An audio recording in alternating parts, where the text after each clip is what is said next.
Konnichiwa, minasan. Omae no genki desu ka?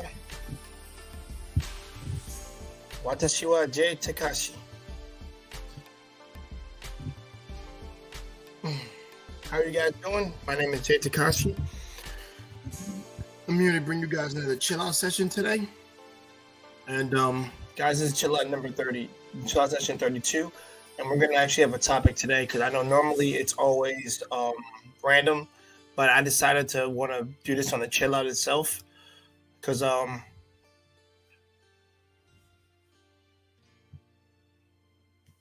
I'll get to your comment in a second. Plus, I'm gonna be eating on here, guys. I got my salad here, but yeah, like I said, normally we don't. No. Normally, like I said, normally we don't ever have a topic on board because everything is all random. But today I made exceptions. But guys, follow. Like I said, you know what the chill out is. You know, be sure to be respectful, be courteous towards one another. No yelling, no talking to each other, no bashing men, no bashing women, none of that bullshit. You know how we do over here. If you get contagious, I will kick you out. But I don't have to do this with the guys that normally come on. But all in all, let's have a great chill out. And let's have a good topic to talk about tonight. And hold on. That's my water on the floor, y'all. That's my Fiji. I still got water in it. I dropped it over there when I was trying to start the stream. But guys, how are you all? How are you all doing? And Wally says, "Who came up with this topic?" I did. And Wally, I don't like your tone. Would you like to come up and ask me why I picked that as a topic? It's something I've been wanting to do for a minute. I want to ask all the men this, who are really serious about it.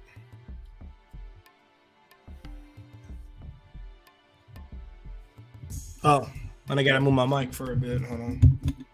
Hey, John, how you doing? I thought Marcus was going to be 2 for 2.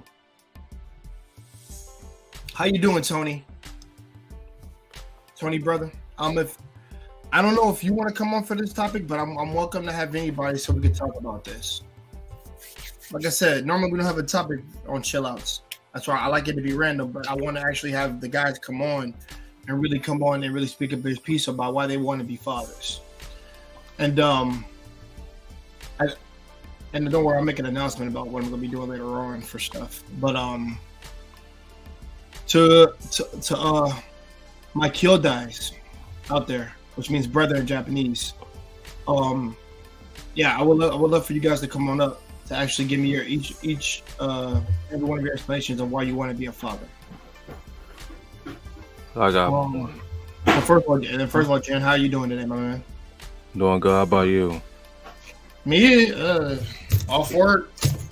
I got the salad today, of course. So yeah, my man. Hey man, you gotta eat healthy, bro. I went to the gym 2 days ago, and I'm just trying to recover a little bit, and I'm about to do a little bit of workout before I go to sleep. Yeah, that's the part that is more important. Just keep your health in check, because I always wanted to stay healthy, and I eat salad all the time, you know what I'm saying? But yeah, like my health is more important. Is because it's very important. Like I do my martial arts, I eat salad, I drink water, I eat fruits, you know what I'm saying? Like that's what I need to do, you know what I'm saying? Just make changes. Okay. But anyway, this isn't about that. This is about this topic that means so much to me. And I'm glad you brought this up. All right. Because this topic means so much to me about, do you want to be a father? And my answer is going to be yes. Super yes. Okay. And I'm going to tell you why. You have the floor, sir. I'm going to put it on you. I want to know what's best for my children. I'm not a father yet, but I'm wanting to be in the future. And let me explain this something to you guys. I'm not trying to bash some guys who are not being good fathers, but I gotta say this because I've seen this in real life. Because if you cannot take responsibilities and be a man to your child, that makes you a deadbeat. Because it's not everybody else's fault that you're the one been screwing around and not taking care of your kids. Because I've seen guys like that. And trust me, it was terrible. But for me, where I come from, father knows best, you know? I'm all about starting a family. You know what I'm saying? I'm all about starting a family. Either my son or my daughters, like, I know what's best for them. I don't want them to throw their lives away. I don't want them to go through what I went through. I don't want them to be influenced by bad people. I don't want them to, like, just, like I said, throw their lives away. I want them to be successful. I want them to achieve something. But let me say this. Because me and Jay had agreed to this. That we are not going to raise our future kids here in the US. And I'm telling you this right now. Because wherever I go, even as a foreign country, because I'm going to raise my kids there. And then when the time comes, I'm going to take them to the US. But in the meantime, that's not going to happen anytime soon. You know what I'm saying? I got a long way to go. You know what I'm saying? My kids are more important. Even my future wife will be is important. Because I'm going to tell them how to treat others what they want to be treated. I want to teach them how the real world works around here. and Yo, Wally, hold on. Go ahead, Jaron. I'm sorry. He's reacting to a comment. I want you to get your point out. Go ahead. Mark is being funny in the comments right now. But I got you, man. I know he tries to make things levity, but go ahead, continue your point, brother. No, okay. So anyway, that I don't want my children, like, to be bullied, to be mistreated, or just doing this and doing that. You know what I'm saying? I want to know what's best for my children. And I'm not going to let people to question me how to raise my kids. Yes, I can spoil them. I can take them to Disneyland. I can take them to Universal. I can take them to the park and any, if they have like karate class, ballet class, and everything like that, I'm going to take them. But I'm not going to let people question me or telling me how to raise my children.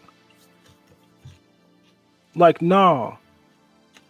And I'm not going to let everybody else talk bad about my children.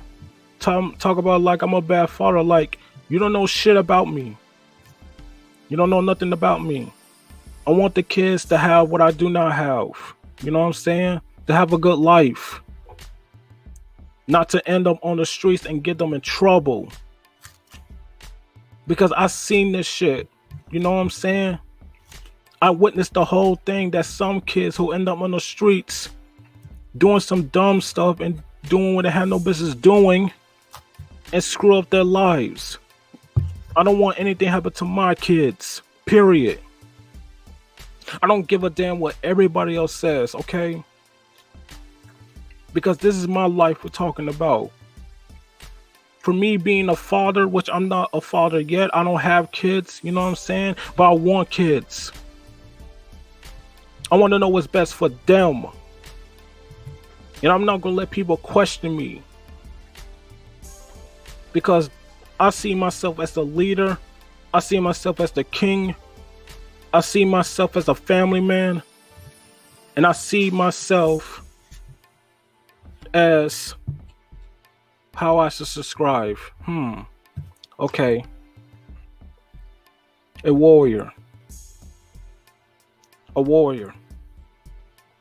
I'm a martial artist. I'm a warrior.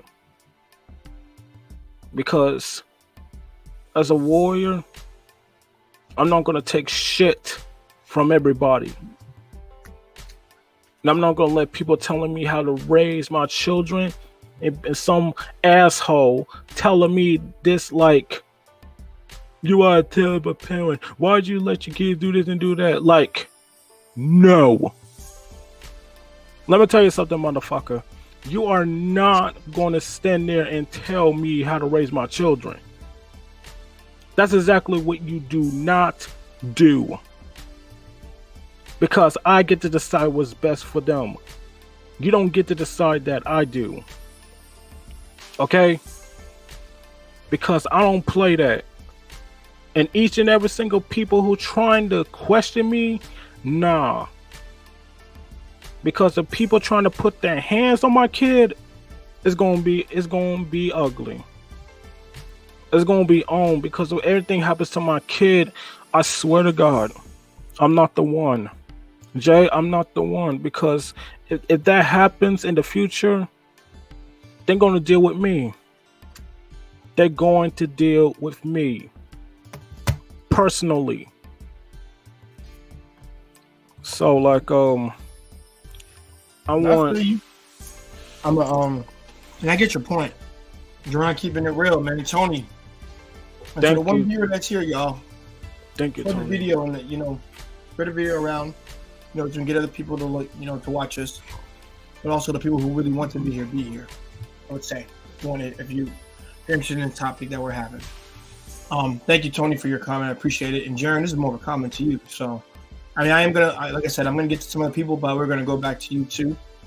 Wally, brother Wally Washington. How you doing, man? Can you hear? Do you hear me? Yeah. Okay. Yeah. You a little low. But I turned the music down. No, so I think. I think it was my. I think I had my finger in the mic or something. No, okay. I would say turn the volume up a little bit, and you'll be good to go. Yeah, no, I'm good. Yeah. To the overall question.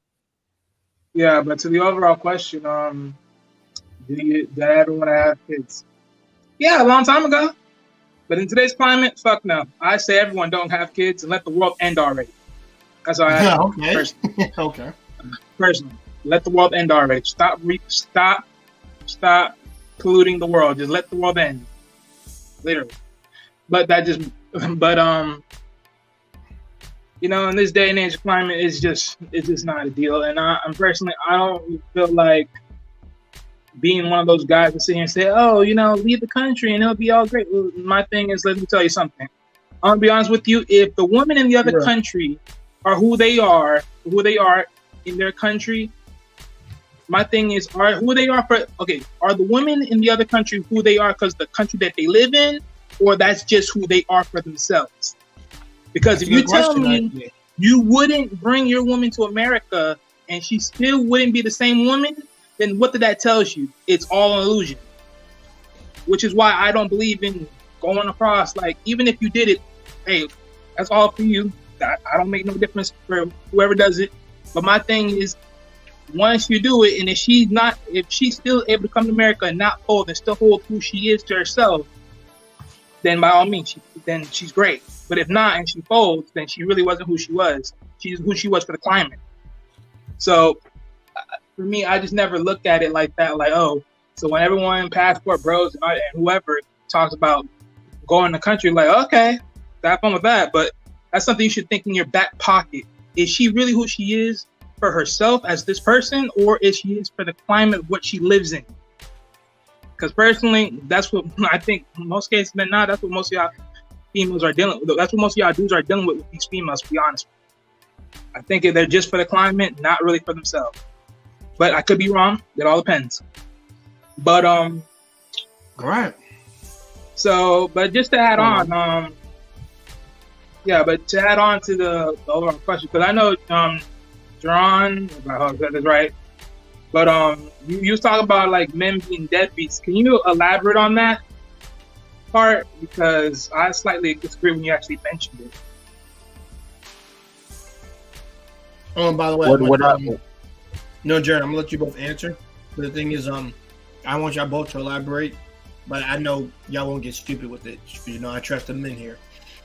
So, yeah, just like I said, just answer the question. I would say that, and then I think I will go last. But like I said, I want you guys to answer each other's points, and then like I said, civil discourse. So go for it. Okay, Wally. What I said, like deadbeats, I meant like some fathers from our people from the black community, like who are Pookies and Ray Rays, like they're the ones have been screwing around and being on the streets and messing around with other women, and then like dealing with all of this, like when I say deadbeat, because like I mentioned Pookies and Ray Rays, you know what I'm saying, but they're not the only ones, because you see white, yeah, that's why I was white there, because the comment that you mentioned before wasn't the comment that I'm thinking of. So that's why I'm saying the comment you mentioned before. Listen, I don't understand why people are angry because what I just said, because what I'm saying is absolutely true. He's not angry. No, well, I'm not angry. No, but what I'm saying is when we talk about the key word of being a deadbeat, we want to be very specific on what we talk about deadbeats. And that's why I said I slightly disagree with your statement you made earlier. That's why I'm trying to make sure you get the clarity, because what I heard from you earlier is like, if you're a guy that's somewhat doing something, but then you're not doing enough, then you're a deadbeat. I'm like, whoa, no, bro, that's not what you want to sell. Don't sell that shit, because that's what women are selling. No. So that's what I'm like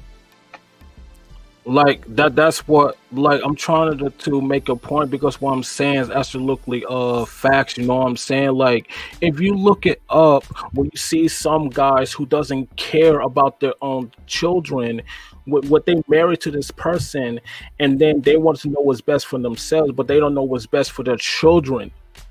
And same way with some white guys who don't care about their children. You see, like, some guys from other race don't care about their own children, because I seen this shit on the news. I seen this, because I'm not making this shit up, because it's the truth. Because what bothers me, because I seen it in real life, I seen it in movies, I seen it in TV shows, like, and because what bothers me, because you don't care about your own kids, you only care about yourself. You want to make this all about you. You want to make this all about yourself, but you don't know what's best for your kids. Those are your sons. Those are your daughters. Like, come on now. You care more about you more than your own kids. The one you brought them into this world. It's because I'm trying to prove a point, because I'm trying to let the fellas understand what I'm saying, because you don't want to go down that road. Because you have some guys who go down that road, they the ones has screwed up. No wonder why your kids are acting this way, because they don't have no father in their lives. And that's fucked up to me. It's fucked up. Like, try to understand. Yeah, I want you to understand this. I want you to understand this, Wally. Because Jay is hearing what I'm about to say. I'm hearing what I'm saying and proving my point. And I hope that fellas are proving my point on the chat, because this is some serious shit that I'm seeing right now. We got to be better than that. We got to be better than that. We want to know what's best for our children in the future. Like, we don't want to end up like those assholes out there who doesn't give a fuck about about their kids. They only care about is themselves. They want to make this all about them, but they don't want to take responsibilities. Yo, Jaron, Like- let me go after you. Huh? Well, actually, let me just say this real quick. I do want to get you to continue your point, but I want to say this to Wally. Wally, there comes a time and point when a man wants more than simply just, you know, run a woman, but also, you know, him experiencing life with somebody, and, you know, settle down. That's really what he wants sometimes. I fall into the category of that because I've had my fun. Now I'm willing to share that with somebody, but also after getting done sharing with that person, I'm going to share it with our newborns. You know, like I said, because for my brother, my big brother's here, Bertus, get in here, man. I would love to have you in here, brother, because I actually really want to. Cats really need to hear what you have to say about this. Hold on a second, I'll be right back. Perfect. But yeah, but for Wally, like I said, like I fall into that category because I want to share that with someone. And guys, I am a jackass. I've said this before, and that's not a facade. I am that, but the difference is I'm not a dick, which means I still have a heart underneath all some of the bullshit that I have with me. I do. So yeah, I'm not beyond sympathy or beyond compassion. I do want to share. How did you get that already? I mean, I didn't even know that. I mean, no, you need to know that. You know I'm a jackass, baby. I embrace that shit because it's helped me.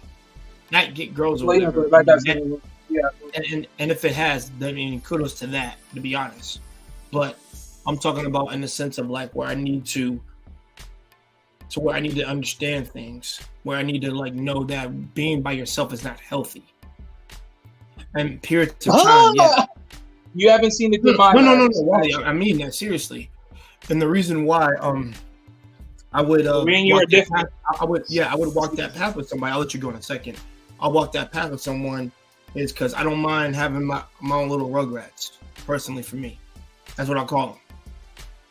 Not sheep, not clones, but little rugrats. And I'm cool with that. You want to know why? Because I'll baby the shit out of them for a certain point in time.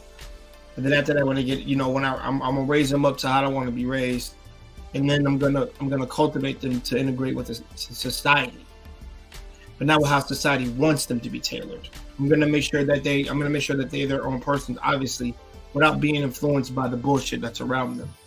And of course, and the thing is, I am going to let them explore, of course, because at that point, because like I said, with all the shows that you watch, it's not good to hold back kids from a lot of shit. Because I'm not gonna do that. Because at that point they're slaves, and they're not my slaves.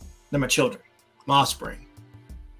So I find it very like I said. So I find it very necessary to be a father in the sense of like I would love to raise the next generation, and then me raising that, I think that would give me great bliss more often. I don't say think. I know that it would, and the reason why is because it's no longer about me anymore. Well, me and her. It's about the kids now. And they'll be, honestly, I can't remember what to say this, but it's going to come out of my mouth. It'll be my greatest achievement. Getting married, getting my wife, having my kids. And know that I raised them right will be the cherry on top. Both of them, my little girl, my little boy. And I'd be like, fuck yeah, bro. I did a great job. Then guess what? I can take that sleep on that rocking chair and I'm good to go. But there's other reasons besides what I just named. Like that's technically not the American dream at all, but it's something I will make into a reality because it is realistic to do that. Now, now Wally, I know you wanted to say something, and Brother Vertus, I got the link in the chat. I want you to come in, man. If you're not at work but you're busy to come in, yeah. Oh, you're donating plasma and watching your. Oh, okay, man. All right, hold on. Before I let you go, I gotta say something because we used to donate blood all the time when we were in college. Just get something to eat, man. Rest up and just don't move around so much once you're done donating, man. That's all I can tell you, bro. I donated and I know because you'd be drained a little bit. I can tell you that. But Jern, go ahead. Because I'm gonna let Wally talk to you speak. Listen, not only that what I'm saying makes sense about some guys who being deadbeats, but they also some guys who put their hands on their kids, which I really hate that shit the most. Like, because what kids dealing with child abuse by their own fathers and their mothers, especially the fathers. Like, I've seen this, and that's really fucked up to me because I've seen kids who end up in child services, foster cares, because you have some fathers who not being good parents, and that bothers me because it makes my blood boil for saying that, because I cannot get this off my mind, because I've seen this in real life. I've seen this in TV shows and movies, beating their kids, and then for what? Because you treat them as the weakest link. You treat them like they are nothing, make them worthless. Like, nah, you're not happy with your goddamn life because you don't know how to be a goddamn parent. That makes you a terrible ass father. Because I don't want to go down that road. I will love my kids to death. Like, I love my kids more than anything. I will never do that to them. Ever. Because if I do that, I will end up in hell. And I will regret it for the rest of my life, because I'm not going to go down that road, because some of those don't even know how to raise their kids properly. When they do something wrong, you got to punish them. You know what I'm saying? Discipline is not the enemy. Discipline, that means you know what's best for your children and show them tough love.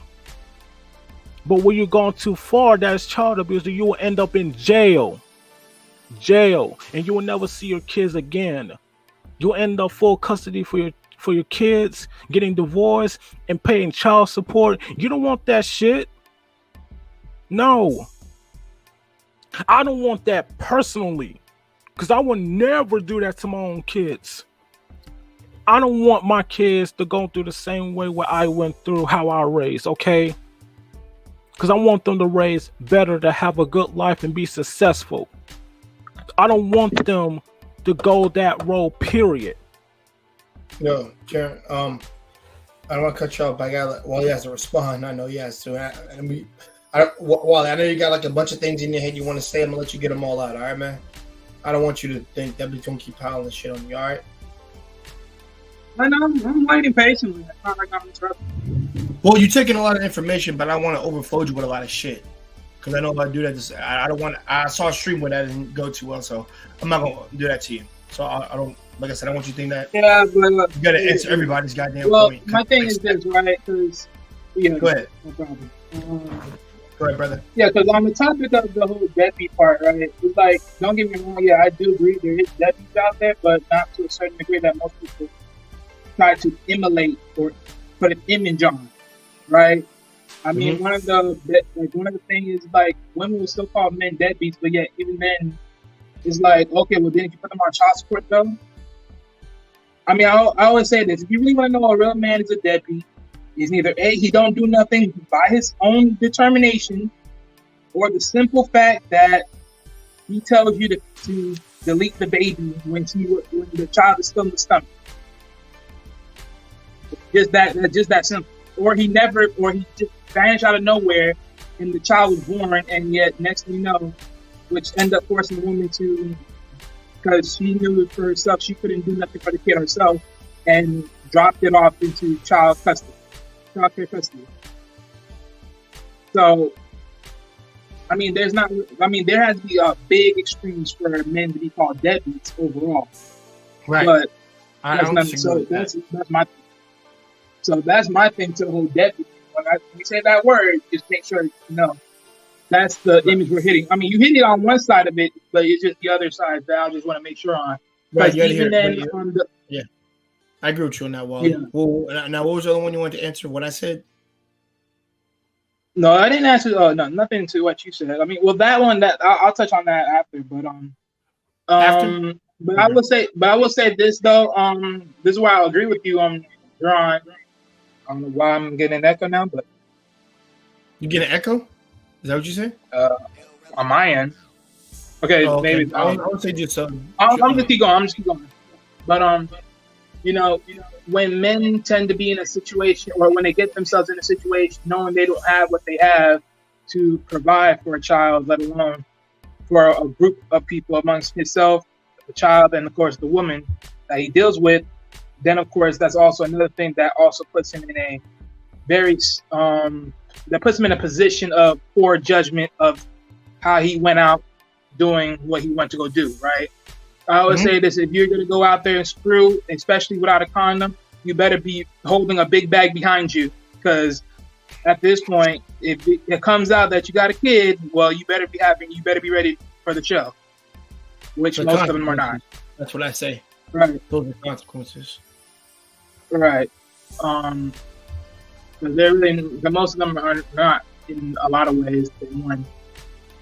But you know. But as far as now, what to your point of that you mentioned earlier about being alone, you know, there's points I say I agree, and then there's some points I also say I disagree, because I know what it looks like to be that lone wolf, to be that lone horseman, the lone ranger. I know what it looks like to look like, and personally, it hasn't failed me, in my honest opinion. But I take things different. Hold on a moment.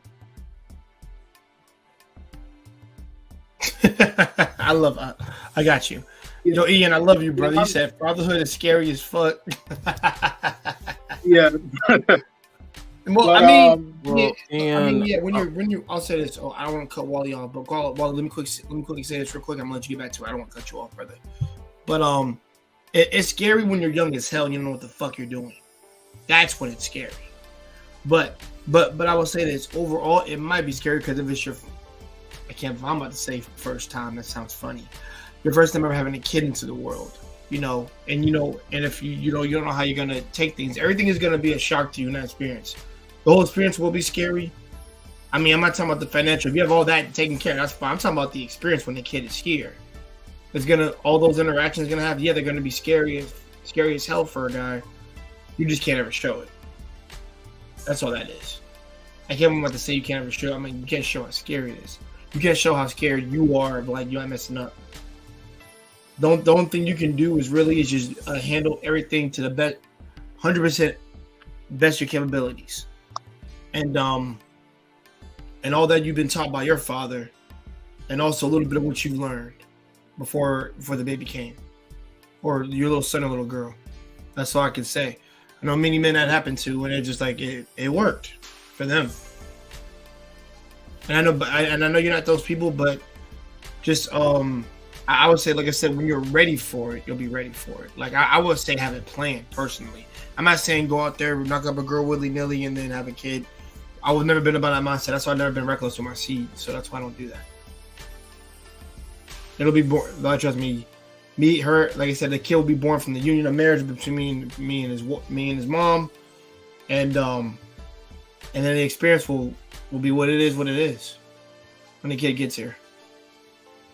So, I mean, that's the answer to that. But Wally, I want you to continue, brother, please.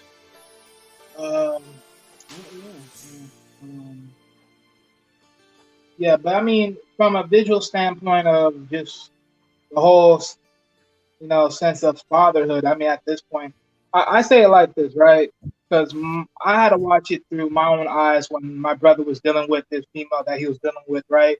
And she was telling him that she had his kid. When in reality, find out after so much long, it was never his kid. It was never his. And yeah, sometimes it never is. But the biggest thing that in my whole long range of the lies of it all is just the enjoyment of the child, because the child grew up in our household and everything else like that. But at the time she had nowhere else to go, some conflict that she had with her parents, whatnot, and I'm seeing this little girl grow up every other day, you know, she's giving the algorithms and everything like that, you know, just energy and all that. It's like, yeah, it's flowing completely. But there's always that question: is he's really my brother's kid, right?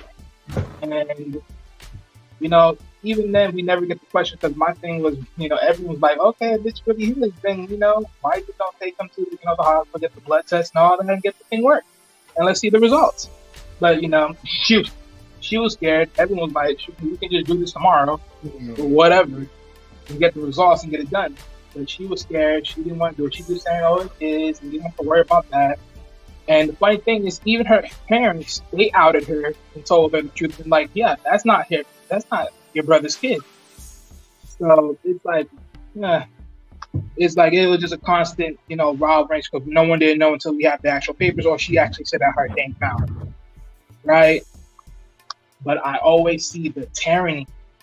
But the one thing that I also hated about it was constantly seeing her, the little child that I see, getting hurt every single time, getting stripped away from who she thought is her father. Every single time she had to separate or leave, or disbanding herself from every single time, and then question when is the next time you ever see him again.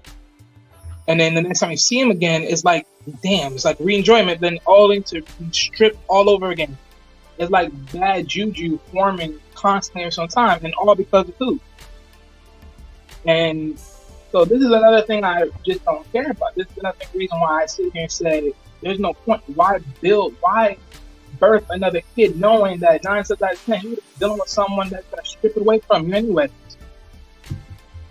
But my thing is, hey, regardless, we can say, hey, that's why you got to go to the other country, because in the other country they won't let that crap happen. My thing is, congratulations, you got yourself a safety net. But that's my whole point. That safety net only builds an illusion. Put them in a place where the illusion is gone. Then what? Would they still not do it, or would they commit, or would they do it? And that's my thing.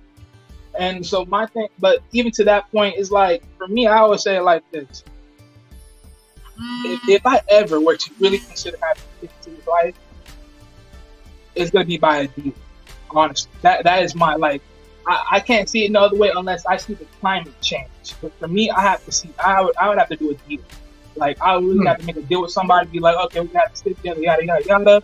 But you do what you do on your end, I do what I do with my end, and we stay in the same state, so I can always see my child. Other than that, you do what you do. But I think let's see. I think we touched up on that part. While you say you said you used to think that you wanted a kid, but you don't, or be a father in general, right? I say it like this, Jay. When you've been around a child that you thought that was your brother's, when you've been around your cousin's kids, when you've really been interactive with these kids long enough to really know and feel like, I'm talking about really interact, you really want that type of feel. Even then, to a point of just seeing television shows and all this and how kids are and everything else like that, you always want something more for something else or for next generation. But I think in a lot of ways, it's also a proving factor, not just for the simplest as just saying having kids for ourselves, but it's also a proving factor for the culture as a whole. Because it's like, one thing, they always set this tone of saying, oh, this culture's kids are always and in reality, that's just stereotypes they're going to keep placing, but it's not the whole party. And that's like saying, well, if more of us were to build more better kids, then the stereotype that gets washed away a little bit more versus being the higher image. But my thing is, that's the choice of engagement, because 9 times out of 10, we don't control these kids when they get older. They control their own fate now when they're out there doing whatever. More than anything, 9 times out of 10. Okay. Which 9 times.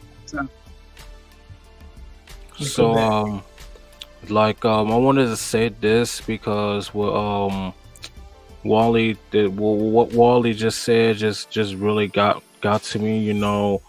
Like, what a person said, like, this is not your child, that means your partner is the one that's screwing around with other guys and she betrayed you, and it happens to be the other guy's kid and you felt betrayed. That means she's not the right woman for you because she's a traitor. She broke your heart. She's sneaking around behind your back and she was being unfaithful. That's what really got to me, you know what I'm saying? Because, like, you gotta be careful before you have kids. When you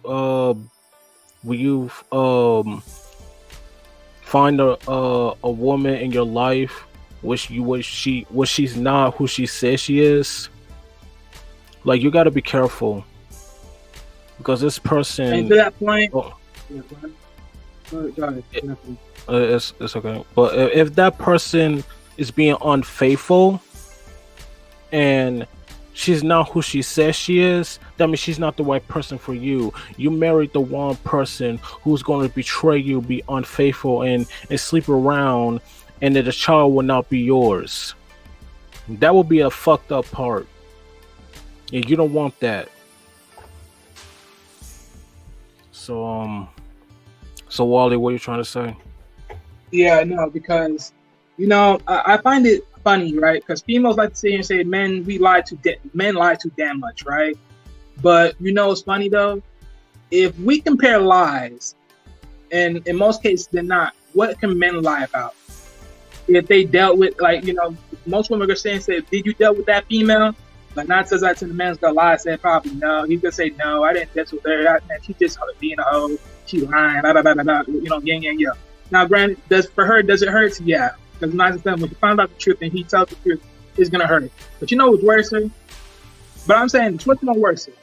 The fact that I lied to you about some female that I've smashed, or the fact that you lied to me about a child that you expect me to connect with that ends up not being mine. Yeah, you don't. Yeah, literally, let's compare that. Like, I'm so serious. Let's compare that. Let's compare that level. And then the top of the law, to even make it worse, you lied, but this is also your daughter that you hurting, or your son. So now the lie that you made, not only did it lie to the man you made, but you also lied to your own child. But now your own child has to motherfucking ask himself, well, why we're not with daddy? Because that's not your daddy. Nope, that is not your kid.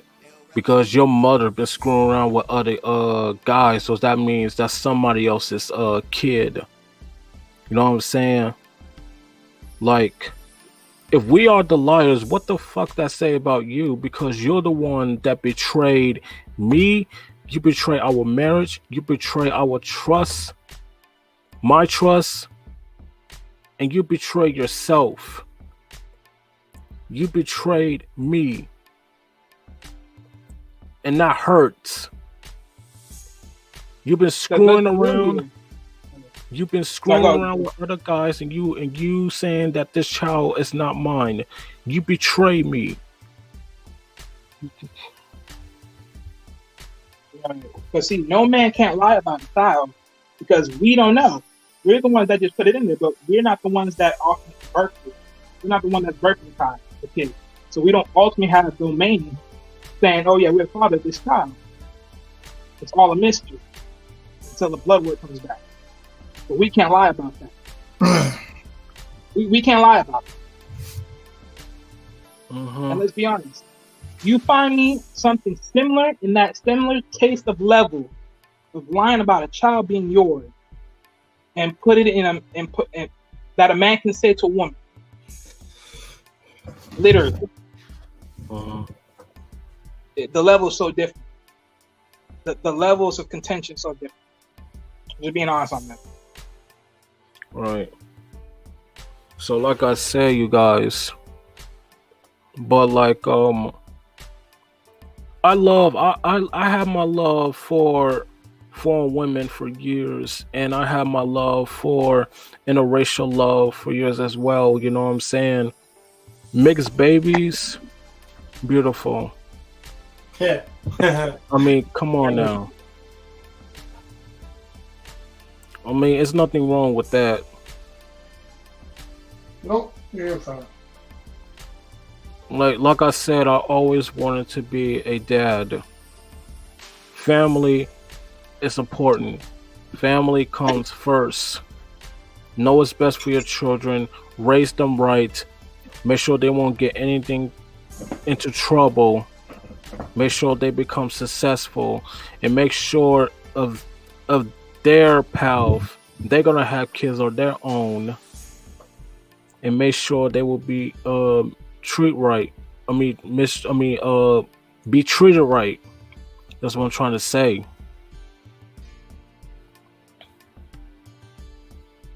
Like, come on. That's fair.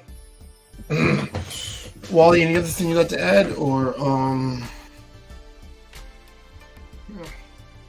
Because like I said, this was just a starting. Throughout the stream, if anybody wants to bring up this, not bring up the topic, but to come on and answer the question I have for the Chillout itself. You know, like I said, it's on the title. It's in the title.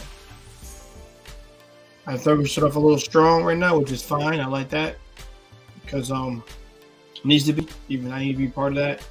Glad both of these young men came on here to exercise their thoughts.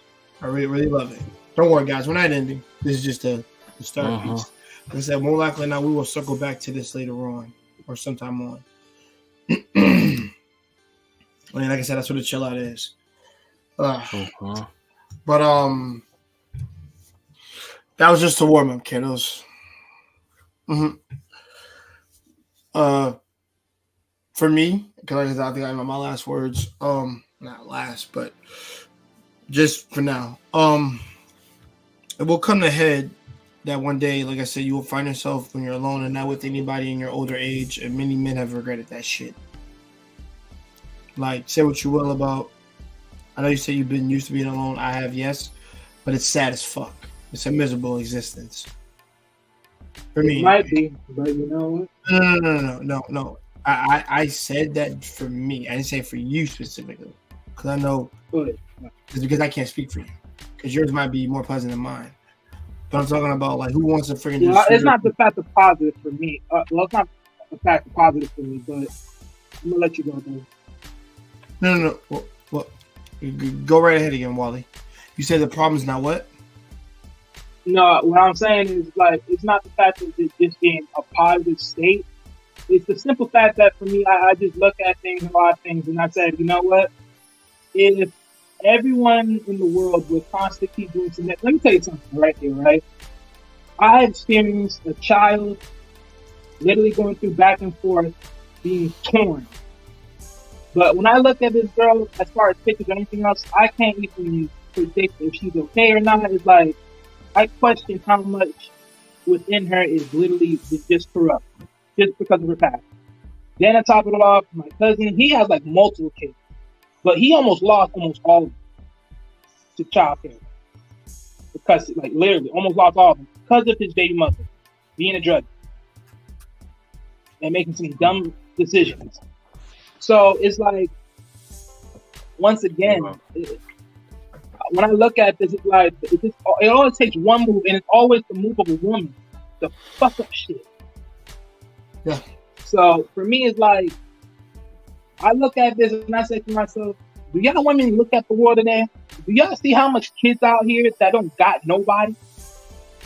And then you want to talk about, and then you want to be the one that stripped a child away from a man to get over, and then you want to sit here and call someone a deadbeat, and then everything else of that name out the book, the woodworks.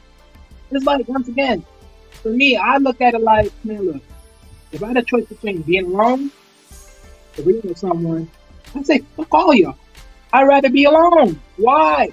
Because it has no point. You want someone to care for you, but my thing is how much you really have done for you to be cared for. And then even if you did something, you did it with the wrong person anyway. That too. I mean, honestly, so for me, it's like, I look at just people's choices and I just say, if this all with y'all keep making the same choices on, why the fuck would I even want to confess? Fuck that. I'd rather be the lone wolf of the whole damn pack and say I'll come through when you need me. Other than that, I'm going my way. That sounds like me. Well, me currently, but yeah. Now I'm with somebody, but technically with the mindset of a lone wolf. More often, I just get shit done by himself. But I see what you're saying, Will. But the thing is, like I said, just don't bury a hole for yourself. Because some things are only are what they're going to be, which is temporary. You know, partners should be forever. Should be forever by commitment. Oh, okay, guys. Oh man, brother, he showed up, guys. Guys, I gotta introduce the one, the only, the legendary, real Nathan Daly. Come on up, brother. Nathan. Hey, what's good? What's good, fellas? How you doing, Nathan? Nice to meet you. Hey, what's going on? What's going on? What's going on? Ohayou gozaimasu. He knows Japanese, my man. All right. Hey man, what y'all up to? What y'all up to tonight, man? I actually was man, I was taking a little power nap, man. I had such a crazy day yesterday. We all have, man. I ain't gonna lie. Rough. Yeah. Yeah, rough, man. I had a breakdown on my stream, man. Doing a video on I was live streaming yesterday. I was doing a topic on domestic violence and intimate partner violence, and I had a guest who was a survivor of she was shot in the head. Oh. Yeah, man. Damn. And she was telling her, yeah, man, it was crazy. She was telling her story and just kind of like how she recovered. And I think, man, having the conversation with her, man, it threw me back in my depression from my accident, you know, on how she struggled to kind of get back to where she was at. And dude, I just ended up breaking down on the damn stream, man. You know, and you know, Jay, it's kind of like we talked about last time, like, you know, you think you're over something, you think you kind of persevered, you know what I mean? And then you're having a conversation with someone and it triggers an emotion out of you. And so, man, we just had a moment, man. It was a powerful moment, powerful conversation. But nonetheless, it's, you know, doing live streams, man, when you're doing those topics, it's draining, you know? Yeah.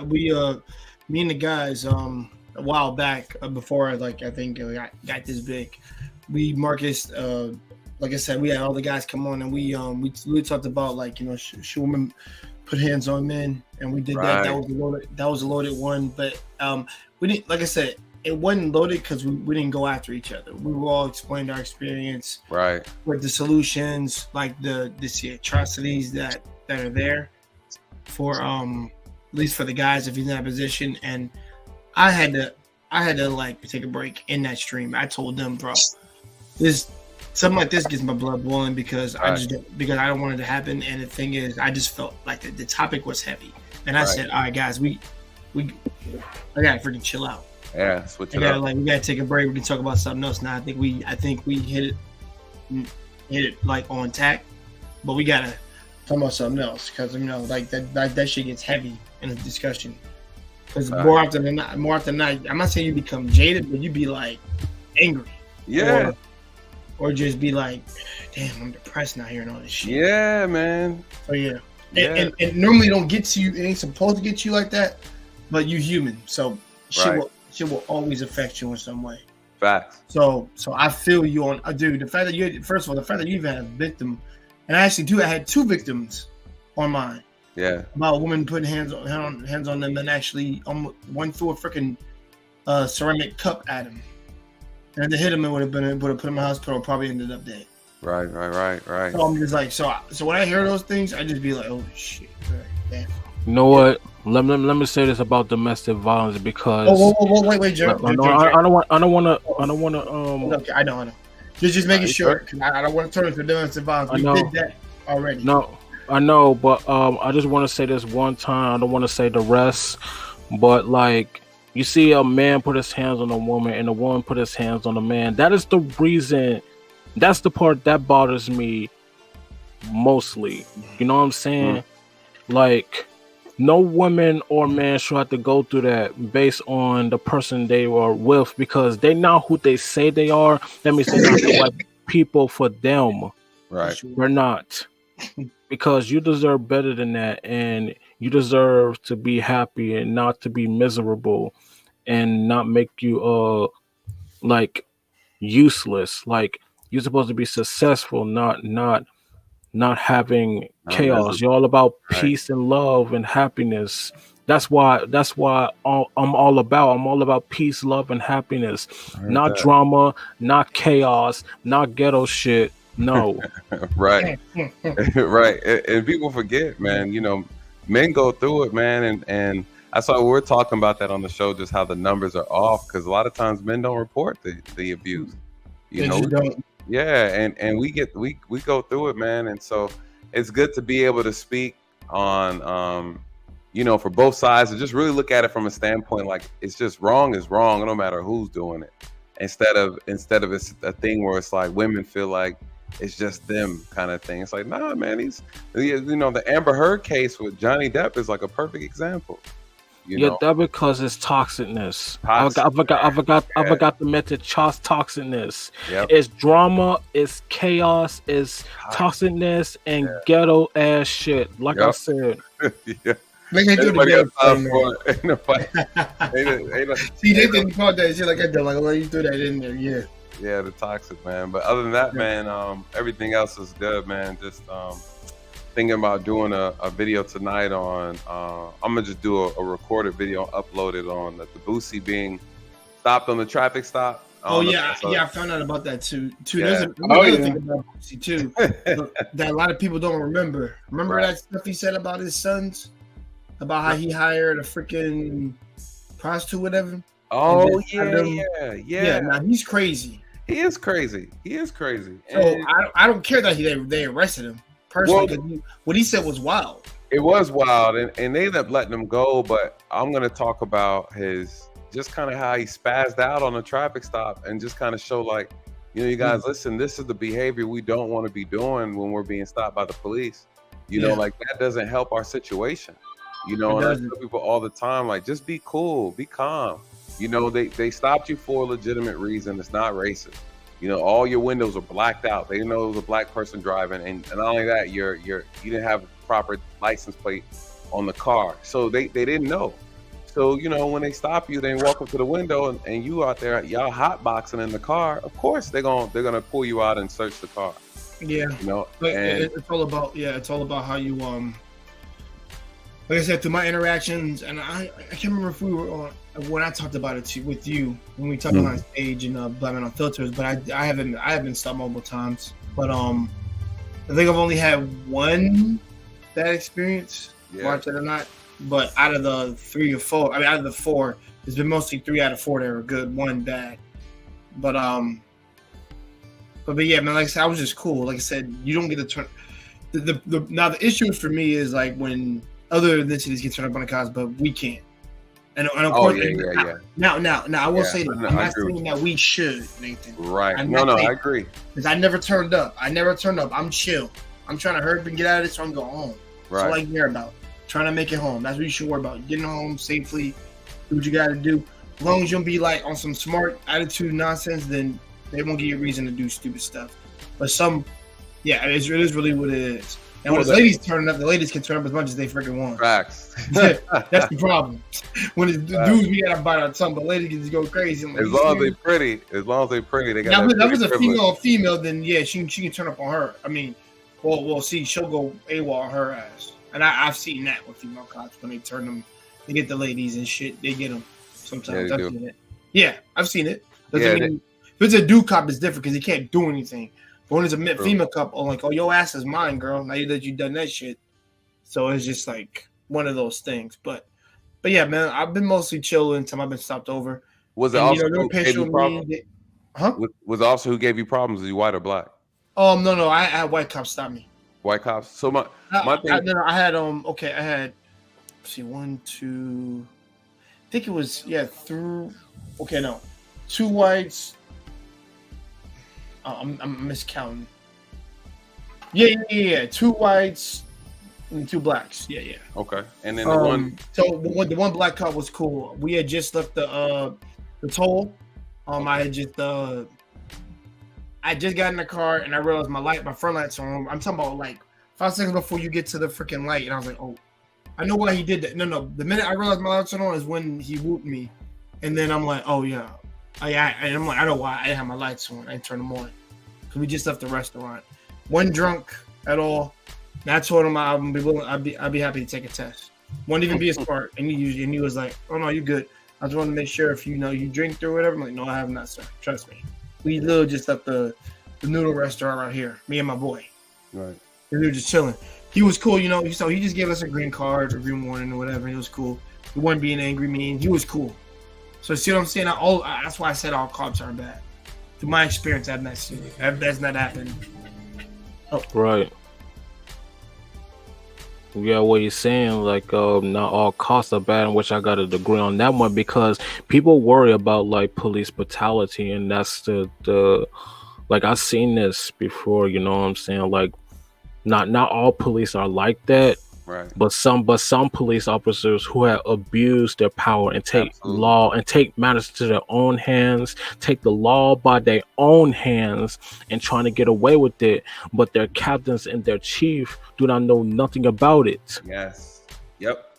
And that's what I try to explain to people. Like, folks think it's just like everybody in the police department knows what's going on. Like, it's not. It's like being at a job, and you don't know what each one of the employees that you work with are doing when you're doing your job. And so a lot of the bad employees hang out with each other.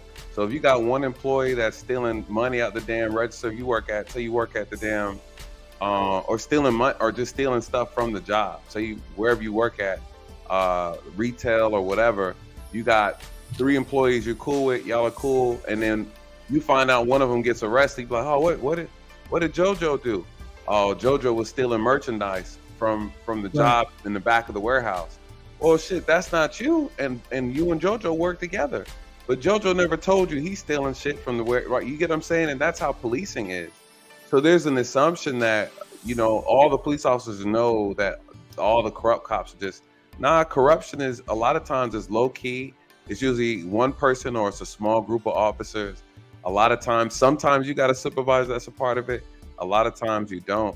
And to your point though, one of the biggest issues is that, like Jay was saying, you got that one officer that has an ego problem. He's always turning up on people, or she's always turning up on people. And what it is just they're disrespectful, they're unprofessional. And what happens is you get pulled over. Yeah, you might have been speeding, but they come to the window on some bullshit. And you're like, man, don't talk to me like that. Like, it's, you give me the ticket and let me go. But they try to punk people. And like, that's what people have an issue with. Yeah, I will say that, like, they kind of egg you on and stuff like that. Yeah. And I think, I'll say this, if you're already, I hate it because sometimes they just point people out with it.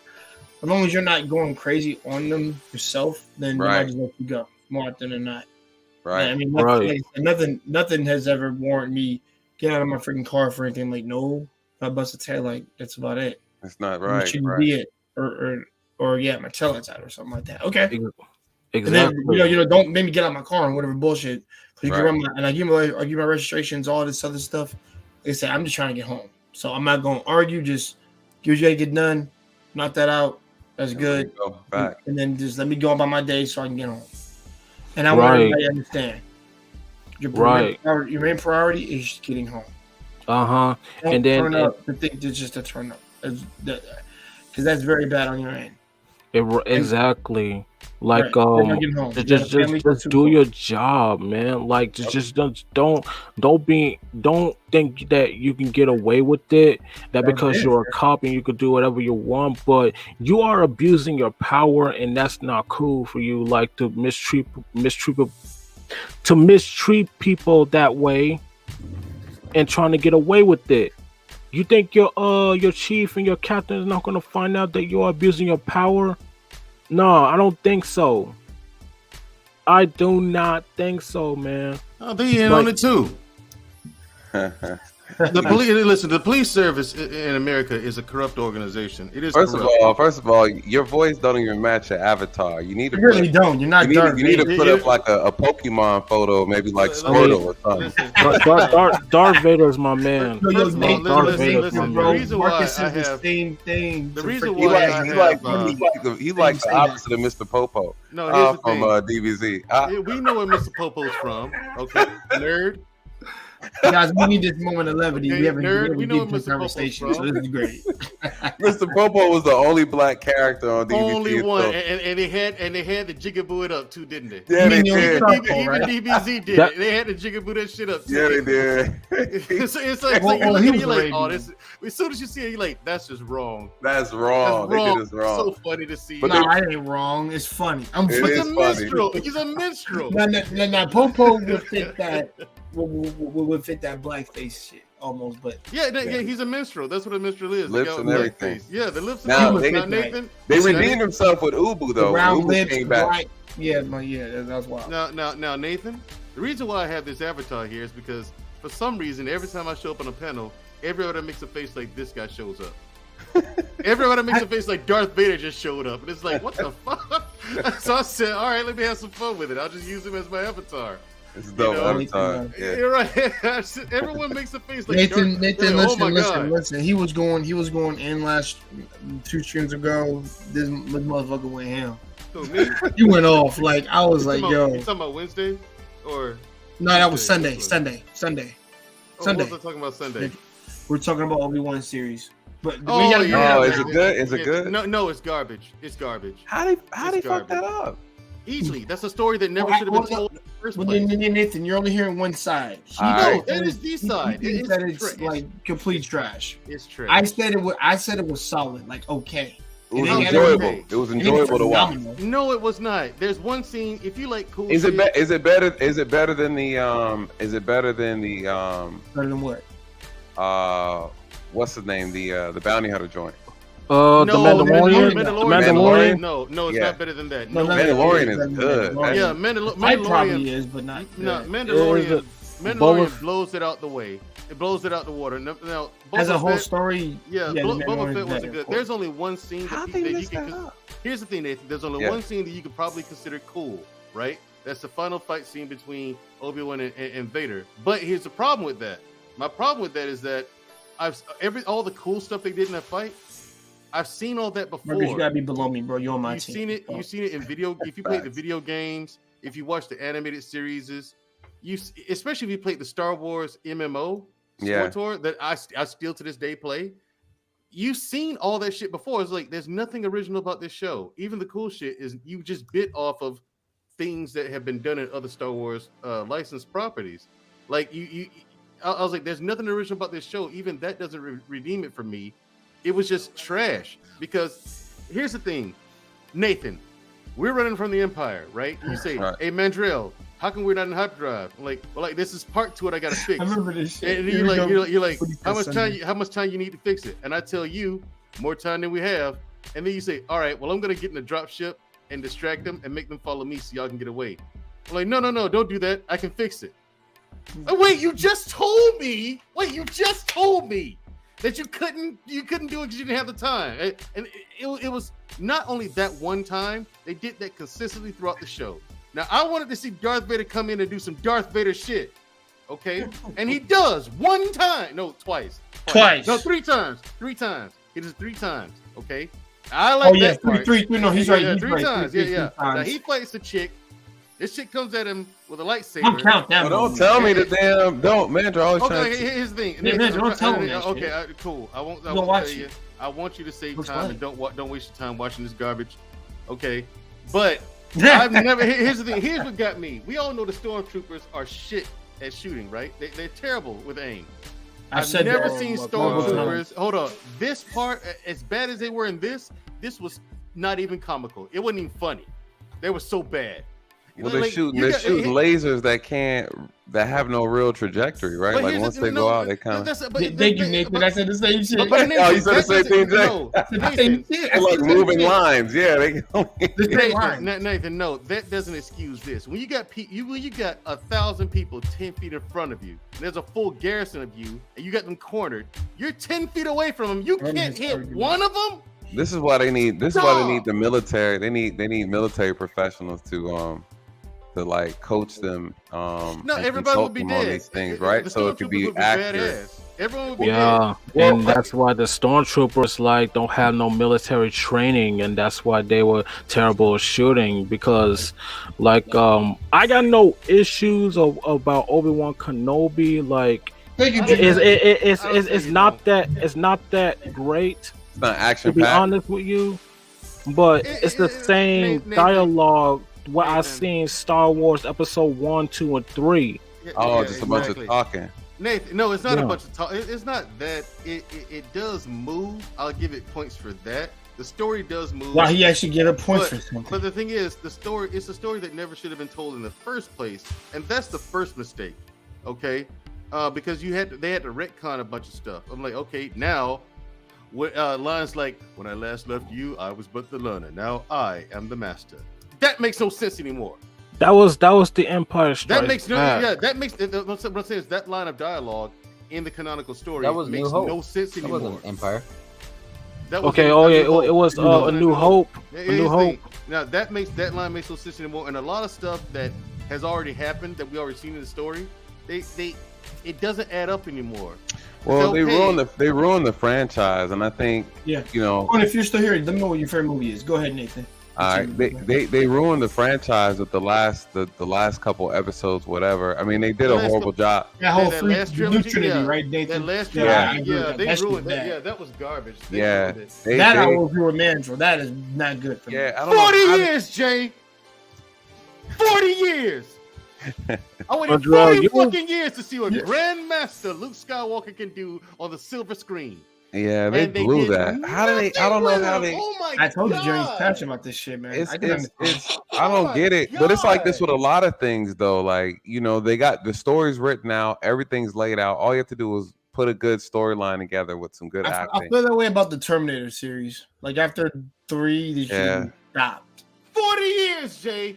Yeah, and look at Terminator 1 and 2. Both of them are successful. Terminator 3 is okay. Terminator Salvation is okay. 3 is not that bad. I actually like 3. Surprisingly, I thought the issue was like, it didn't the computer is just that smart, so it'll always find a way to delay shit. I'm like, no, man, there's no stopping this shit. But Jay, it's a paradox. My bad. It's what's the word we always use? Fuck. See, the stormtroopers. The stormtroopers should have gone to police academy because they would have for sure shot some people. Yeah, especially if they were black. They'd have shot them. They hit everybody. They're black stormtroopers. Yeah, especially they hit all of them. All the black people. Nathan, your institution is corrupt. And see, I understand why. I do understand why you don't understand this, because you don't understand racism, the system of racism, and what do you call white supremacy? White supremacy. One word. Racism and white supremacy. See, you are a white supremacist. I never thought it was racist. I thought it was just a power thing. Listen, I tried to cam up just to fuck with you about that. You know that, right? You saw me in the back. I know you saw me in the back, but I had to go live. I had to go live. When that guy got up there, Nathan, and I listened to him, my jaw hit the floor, Nathan. He was a damn imbecile. I was curious as to how you were gonna do. I said, what was the guy? Who was the guy? What's Nate gonna do with this? What was the stream, Nathan? I was like, oh my god. What stream was that? I don't remember. Hold on. It was a couple of weeks ago though, man. But Nathan had one on. He had one then. That one was wild, man. I'd be good. I was he started talking. I was like, oh my god. Oh yeah, he was a damn nut. He was a nut job. I was like, Nathan's gonna clip this up. If he doesn't, he's crazy. I was like, Nathan, he has to clip that up. That was insane. Yeah, I want to say that was insane. He must have come up on the video, I think, about the kid who was driving through the neighborhood and he got that's it. That's the one. See, you don't understand the system of racism and systemic yeah. oppression and white supremacy. Because men will teach you powers you can't learn from a Jedi. That's right, Primal Studies. That's right. I will teach you powers you can not learn that you can learn from no Jedi. Just hang out with the powerful. I'm gonna drop it in the private chat every day that you can't. Yeah, but Marcus, this guy, this guy was something else, man. I was sitting there watching you, Nathan. I was like, is he serious? I was wondering, was that guy serious? I was like, he can't be serious about that. Serious as a butterfly on crack. He's right at the he's right at the 2-hour mark, Marcus. That guy. And then he came up a second time, and we had another conversation, and that conversation was good. I did a video called "Black People Are Addicted to White Supremacy," and that must have got people triggered. Oh, you know it did. I can tell it did. For me, it wouldn't know. People know me. I don't care about shit. So I wouldn't be triggered, but like I know it would trigger a lot of people who are just like impoverished, and they'd be like, "Yeah, what the hell, man? It's the all right, man." Yeah, he wanted to come up. So he came up the first time on a video I was doing in reference to the kid who was speeding through a neighborhood, and one of the guys was hanging outside the window. They threw a rock through his car and all that kind of stuff. 2 white men, and they were wrong. They were absolutely wrong. And so folks are like, okay, this is racist. This is racist. They were targeted. I said they weren't targeted. He had told them before not to drive through his neighborhood like that. You know, they took it too far though, obviously. But it was because they were white, they're automatically deemed as being a racist. They are. And I said, so anytime a white person checks a black person means that they're racist? Yes. I said, you guys, that's bullshit. So that's not bullshit. Will you shut up, Mandro? So we started breaking down the video.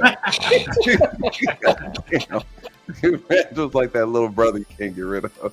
I know. Listen, I'm not have to sit here. Throwing the game controller while you try to play the game. No, see, Nathan, I do not have to sit here and take this from a racist like yourself and a white supremacist like yourself. Obviously, I'm a white supremacist. He said, if you live, he asked me, he said, do you live in a gated community? I said, yeah. He said, then you're a racist. You're a white racist. You're right. Yeah. I was like, what the fuck? Nathan, he can afford it. So now he can afford it. He's racist, man, Joe. Right, exactly. Right. Like Nathan, I was like, I live in a gated community. How am I racist? You know, you live in the GAY community, man, Joe. Well, I live in a gated community. Does that mean I'm a racist too? I posted the video. I posted the video on TikTok. I did like stream, but I thought he said something else. Oh, no, not you, Nathan. What he just said. I live. Oh yeah. No, you talking about Marcus? Now Marcus, what Mandra just said, it sounds completely different. Oh yeah. You know. Yeah. Like remember he said the gated community. What it sounded like that was gay, with right? the Y. There you go. Rain. Yeah, man. You know, Mandrill's he was part of the Rainbow Battalion. Oh, special unit in the army. They candy ops. They had a candy ops. hey, you know what? You know what? In the army, they'll tell you that too. Like there are guys who are trying to get out of going to combat, trying to get out of deployments and stuff like that. Oh, they go into the command and say, "Well, I have a sickness. We got doctors. I'm gay. We have a unit for that." Yo,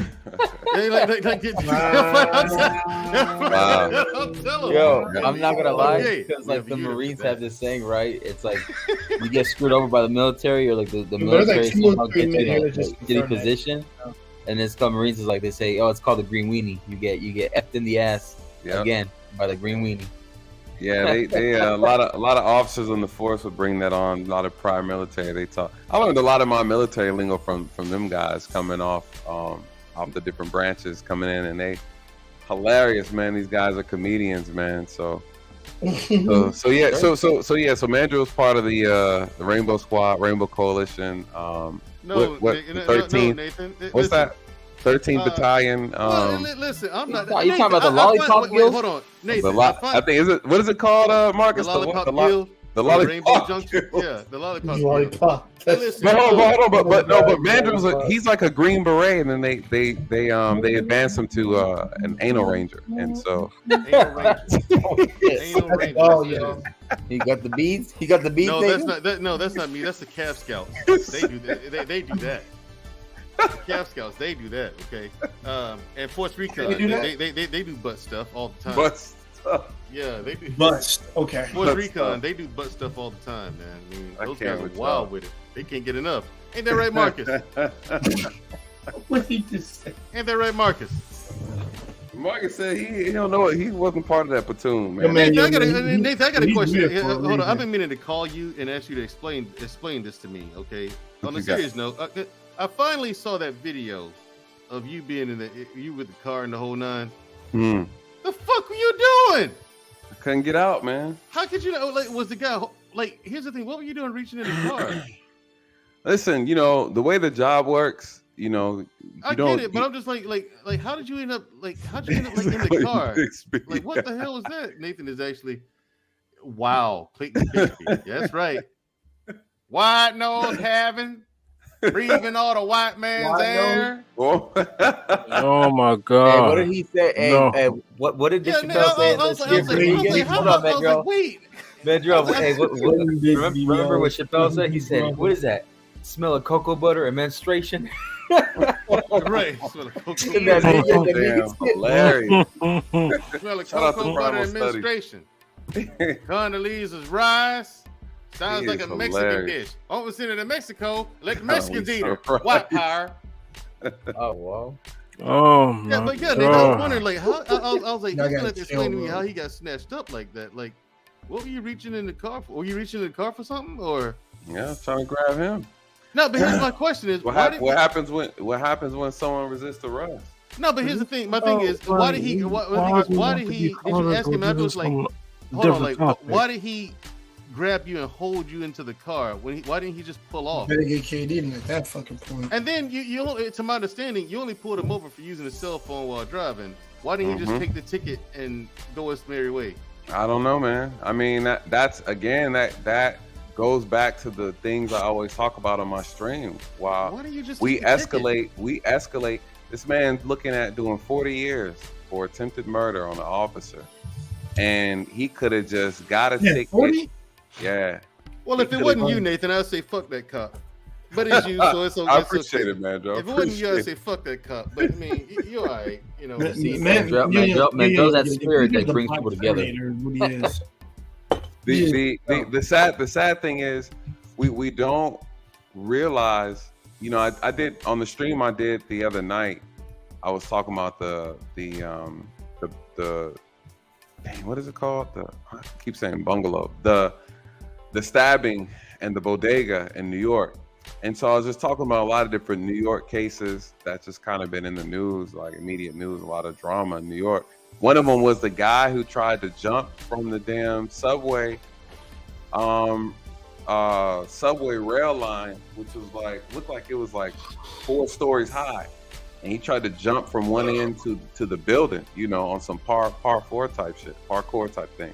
Fake Spider-Man shit, got you. Yeah, Parkour. some straight parkour. Yeah, some straight Spider-Man shit. Parkour. And I was telling everybody, like, this is what we do. This is what a lot of, unfortunately, you got a lot of black men. This is what they do. Like, they're willing to do whatever to resist arrest, to get away.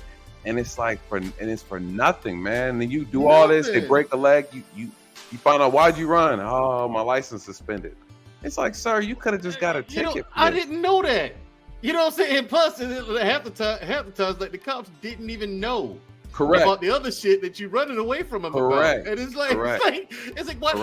Like in your situation, I was like, okay, number one, he's gonna have to explain to me how he got snatched up. What the fuck was his hand doing in the car in the first place?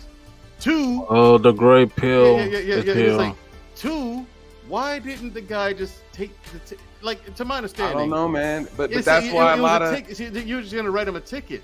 Why didn't he right? just take Well, the ticket? he had an illegal gun in the car. You didn't know that. I know, but again, the thing. Shout out to you, GP. The issue though is that's the problem with a lot of us are not willing. It's like, man, just go to jail, right? Like you put, not only you putting yourself at risk, but you're putting a lot of people on the road at risk. You're putting the officer at risk, and the officer has to apprehend you. You know, we're obligated to apprehend you, and so I don't know, man. How do you think he was gonna get away? Don't you? He got dash cam. Like his license plate is all over the camera. Listen, Mandrill, he's gonna get caught. Like, what do you? If I had the answer, that that would prevent so many unnecessary like, and then you end up getting more charges behind that. Yes, like you could have just like he had an illegal gun in the car. The cop doesn't know that. What are you worried about? Getting caught. Just have him write your ticket, take your ticket, pay your fine, and get on with life. Yeah, you know what I'm saying? It's like you don't have. He wasn't even in trouble. Nah, not really. He's just gonna get a ticket, wasn't he? I mean, yeah. I mean, but I asked him out the car, and so he refused. Why you asked him to stop? Wait. First, see, now you're fucking up, Nate. Why you asked him to stop at the car? I can't ask him to stop at the car. That's got nothing to do with this fucking ticket. Leave me alone. Write my ticket and send me about my business, dude. Nah, well, there's more to it, but you know, since the case is still active. But I mean, you can't get into it. Got it. But the thing is, though, the problem is, you know, at the end of the day, what's the most important thing is to cooperate. You know, is to cooperate. If you're in the wrong, you're being investigated, no matter what it was. You know, people escalate. Now, granted, you have cops that escalate, but when you're wrong, man. Just follow instruction. It's just just that simple. You'd have been minding your fucking business. If I'd have been minding my business, this would have never happened. You'd have been minding your fucking business, man. None of this would have ever happened. Yeah. You would have got drugged down 285. Damn near dead, killed, and you know. Wait, he was holding on to you the whole time. He was holding on to you. Man, you saw the video, didn't you? No, I saw you in there. I saw him like you clearly got pulled into the car, right? First, I was like, why is he reaching in the car?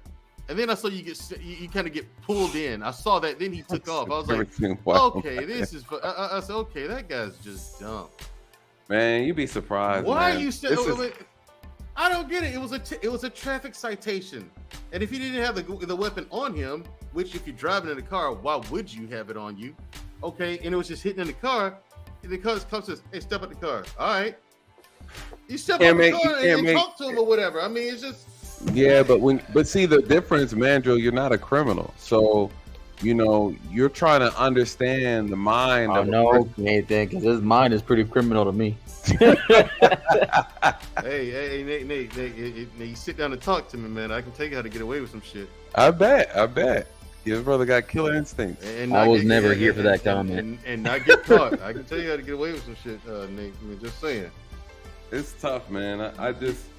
It's one of those things where I would have conversations with people and say, man, listen, you know, you're caught. It is. We here. Let's not make this thing any worse than it needs to be.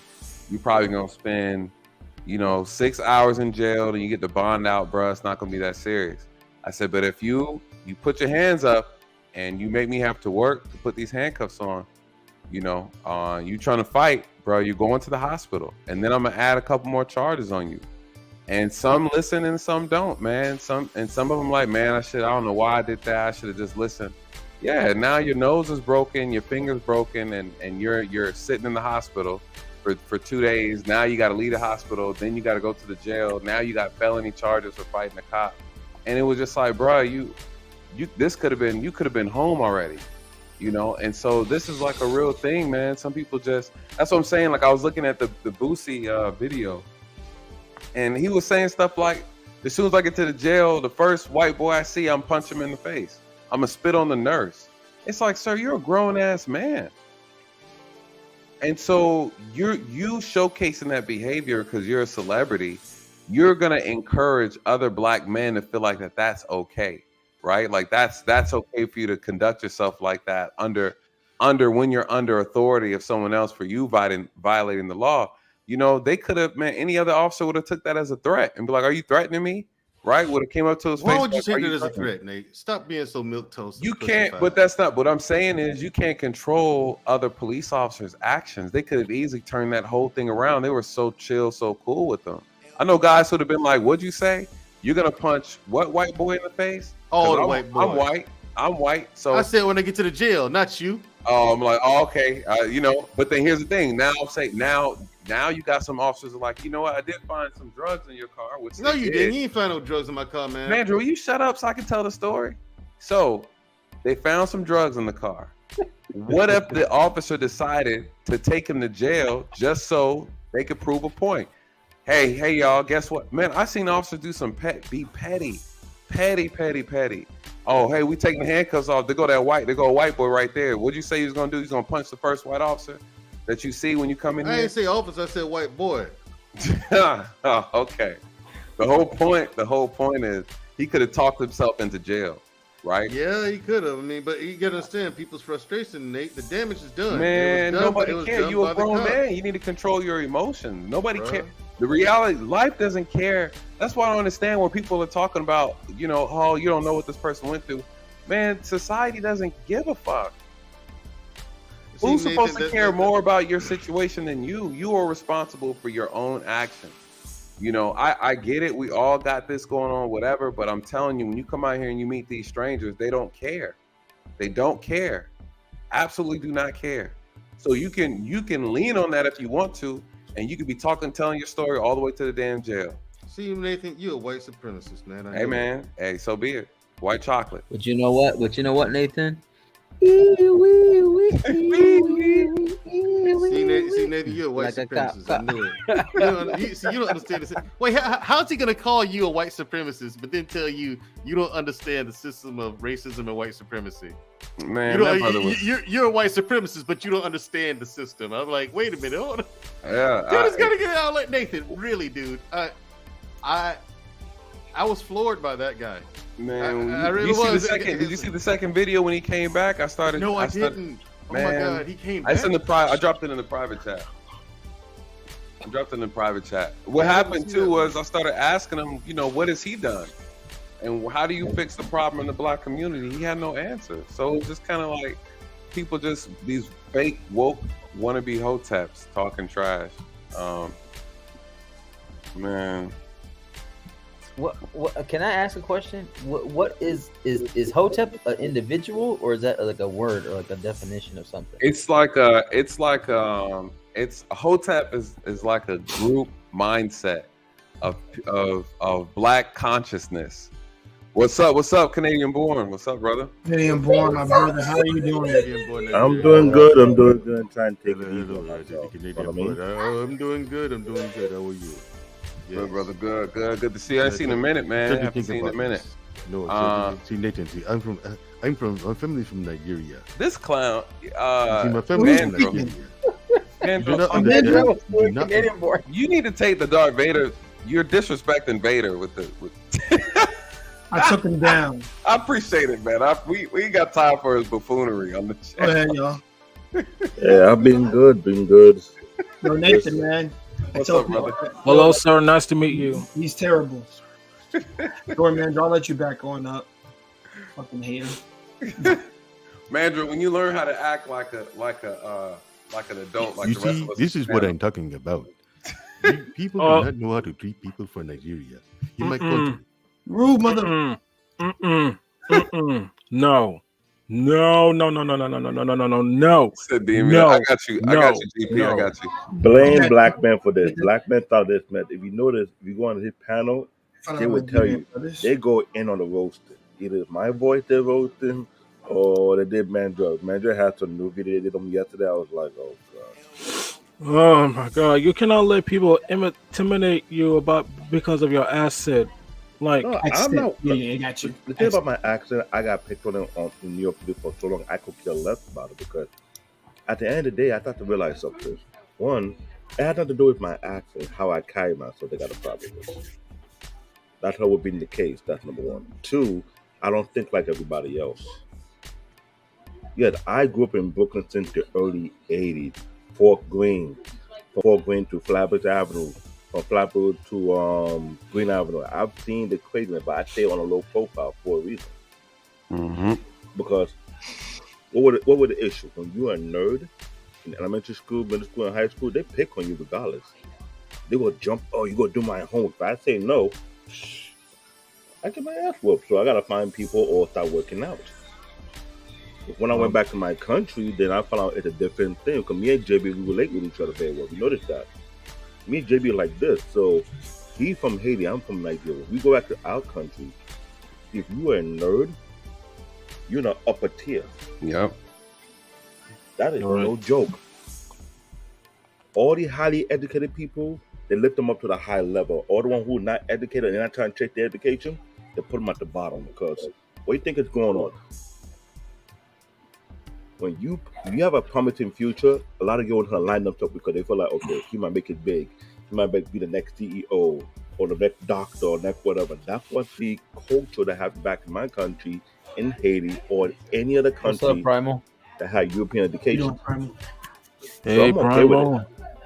Primo, Marcus, Nathan, you're a real deal. Canadian born. I'm glad you're here, man. Ignore Mandrill. He's just salty. Darth Vader got his ass whooped by Kenobi. Look at it.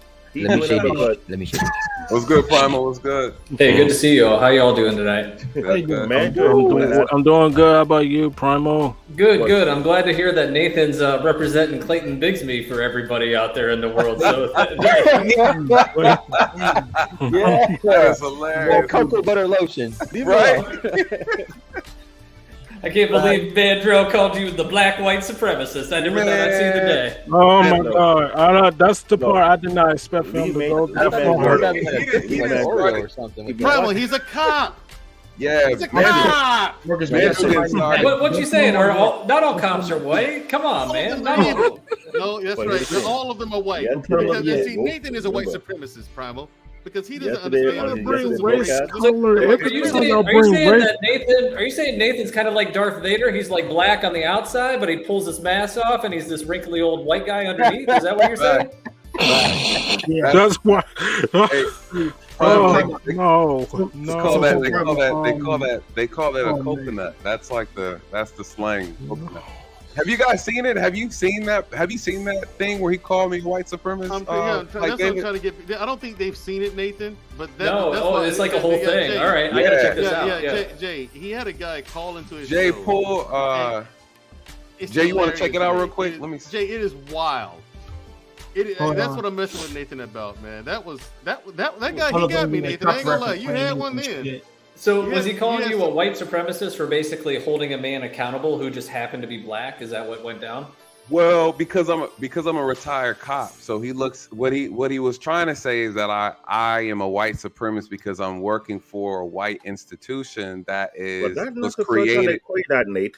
You said what? Remember, that's not the first time they call you that. Remember the no. That's not the first. Remember Jay Prince? Well, Jay Prince was talking about me, a pig, but the hatred of policing, and as it relates to the black community, is historical and rightfully so. There's a reason for the anger and frustration, but there's a difference now. We're in 2022. The reasons why the hatred for policing existed is one thing. Then there's an excuse for the hatred for policing now when you've committed a crime, you've done something you weren't supposed to do, and you're being held accountable. Then we want to point out and say the officers or police or the criminal justice system is unfair when you put yourself in the criminal justice system. So the problem I have with the argument is that people are confusing a reason for the excuse. They're trying to excuse bad behavior. They're trying to excuse criminal behavior and then blame it on racism. And that's absolutely. I know what you're talking about there. Right. They're making excuse for their bad choices and stuff like that. Right. So I definitely agree with that. Yeah, that's real. And that's why I said out of few panels of the past few weeks, I said it's too Black America. Right. You have the Black America we have today that we all fed up with, and the other Black America, what you call the brain drain, like coming to what I've been speaking about for so long, that people say we are fed up, we're moving out, we're linking with like-minded people, and we're building a new community. That's what's been going on for a while on a hush-hush situation. And that's the thing, and this is not the 1865s, right? Like, and you have to acknowledge that we can no longer keep acting like this is with Jim Crow. No, this is not what it is. Exactly. When you're right, you're right. When you're wrong, you are wrong. And you can't keep blaming white people and saying it's their fault while you're fucking up. Like, it doesn't work like that. Yeah, let me say something because like they wanted to put the race card and they want to blame all white people about their actions because it's not all white people, okay? Not all white people are like that. Correct. It's not it has nothing to do with race and color, okay? Correct. Because not all people are like that. This what bothers me. Have y'all seen the documentary series on Showtime called Everything's Gonna Be All White? Have y'all seen that documentary shit? Where's that located? Yeah, like it's on Netflix or something. Is it Netflix? No, it's on Showtime. It's a documentary series that I really wasn't interested of. I watched 3 episodes, but to me, like, it's just what bothers me that like they wanted to put all on this on white people. Right. Which just have nothing to do with this because you want to play the race card and you're treating white people like they are the enemy. They're not the enemy. They're John, people. They're human beings. Let me tell you about let's speak on this because when you say that, I had to question people's view why you were saying that because for a guy like me who worked in corporate America for 20 years, I saw a different demographic that was going on. It's not everything white. It's far more what people think it is. So what bothers me the most is that we have people who choose not to be educated. Hold on, Andrew. Who choose not to enlighten themselves. They choose not to be well informed. And they speak that same nonsense over and over. I had to tell people in my community where I live, like, dude, if you think it's all white, when you see corporate America, you have Latino run a big corporation. You have Jewish people run a big corporation. It was shocking to me, and people don't understand. Almost the majority of the mainstream media is run by Jewish folks. They own it. It's not white, but it's mostly Jewish. That's one. Right. Which no one think about. I live in Brooklyn. Almost maybe 80 to 85% of most of the buildings are owned by Jewish folks. Why is that? Yeah, and what you made a great point. You made a great point about that because it's not just like white people. It's every single people from other race. Like you have Asians, you have Hispanics, you have Mexicans, you have Filipinos, you have Koreans, you have like. About the Asian, because the Asians have their own unique network. They did a documentary on Netflix about the Chinese restaurant setup, and the Chinese when they set up, it don't make no damn sense. It's like they built it from ground up. Wherever Chinese restaurant looking for open across the country, you need workers? Okay, we will ship them over there and they have everything on lock. It's ridiculous. Yeah, exactly. I mean, you people will pack themselves in a one bedroom. It'll be 9 people in a 1-bedroom apartment. They will stack their bread. Once they stack the bread and got what they need, they leave that place, get their big ass out of nowhere. Yeah. And you wonder why. I watch the people from the 80 to the 90 to the 2000. I'm like, you know what? It's good to think like an Asian person because they don't. You see them, they're not always flashy. Then they got nothing. Yeah, if you think about it, if you're not spending your money, if you're not blowing your money on stuff that doesn't mean anything, they know how much, Jordan tennis shoes, rims on a car. They don't. When you're not spending your money on that, people don't understand like the poverty. When they say what the poverty line is, each individual person, if you make X amount of dollars annually and you make below that, you're falling below poverty. I think it might be 25,000, right? That's you need to be able to make it minimum of like $26,000 to survive in this country per se, right? No, according to them. That's minimum. Let's correct that. In New York City, if you're making at least 180,000, you're above the water. Anton say in Detroit it's about 80 something. Then Master IT say in Texas you have to make around 69,000 to live above water. So right. Every state is different. Every state is different. But New York City, 180, right? To be above water. Yeah, because the cost of living so high. Yeah, shout out to Great Pill. Me and OG Patrice are now going to be enemies because she can't respect boundaries. She can't respect a person telling her, we spoke backstage. Great Pill. Nathan. Andrew, don't make fun of people here. Yeah, because we don't bash women here. I told you This that. used to be a fun channel, Jay. I can't make fun of anybody. I can't do anything anymore.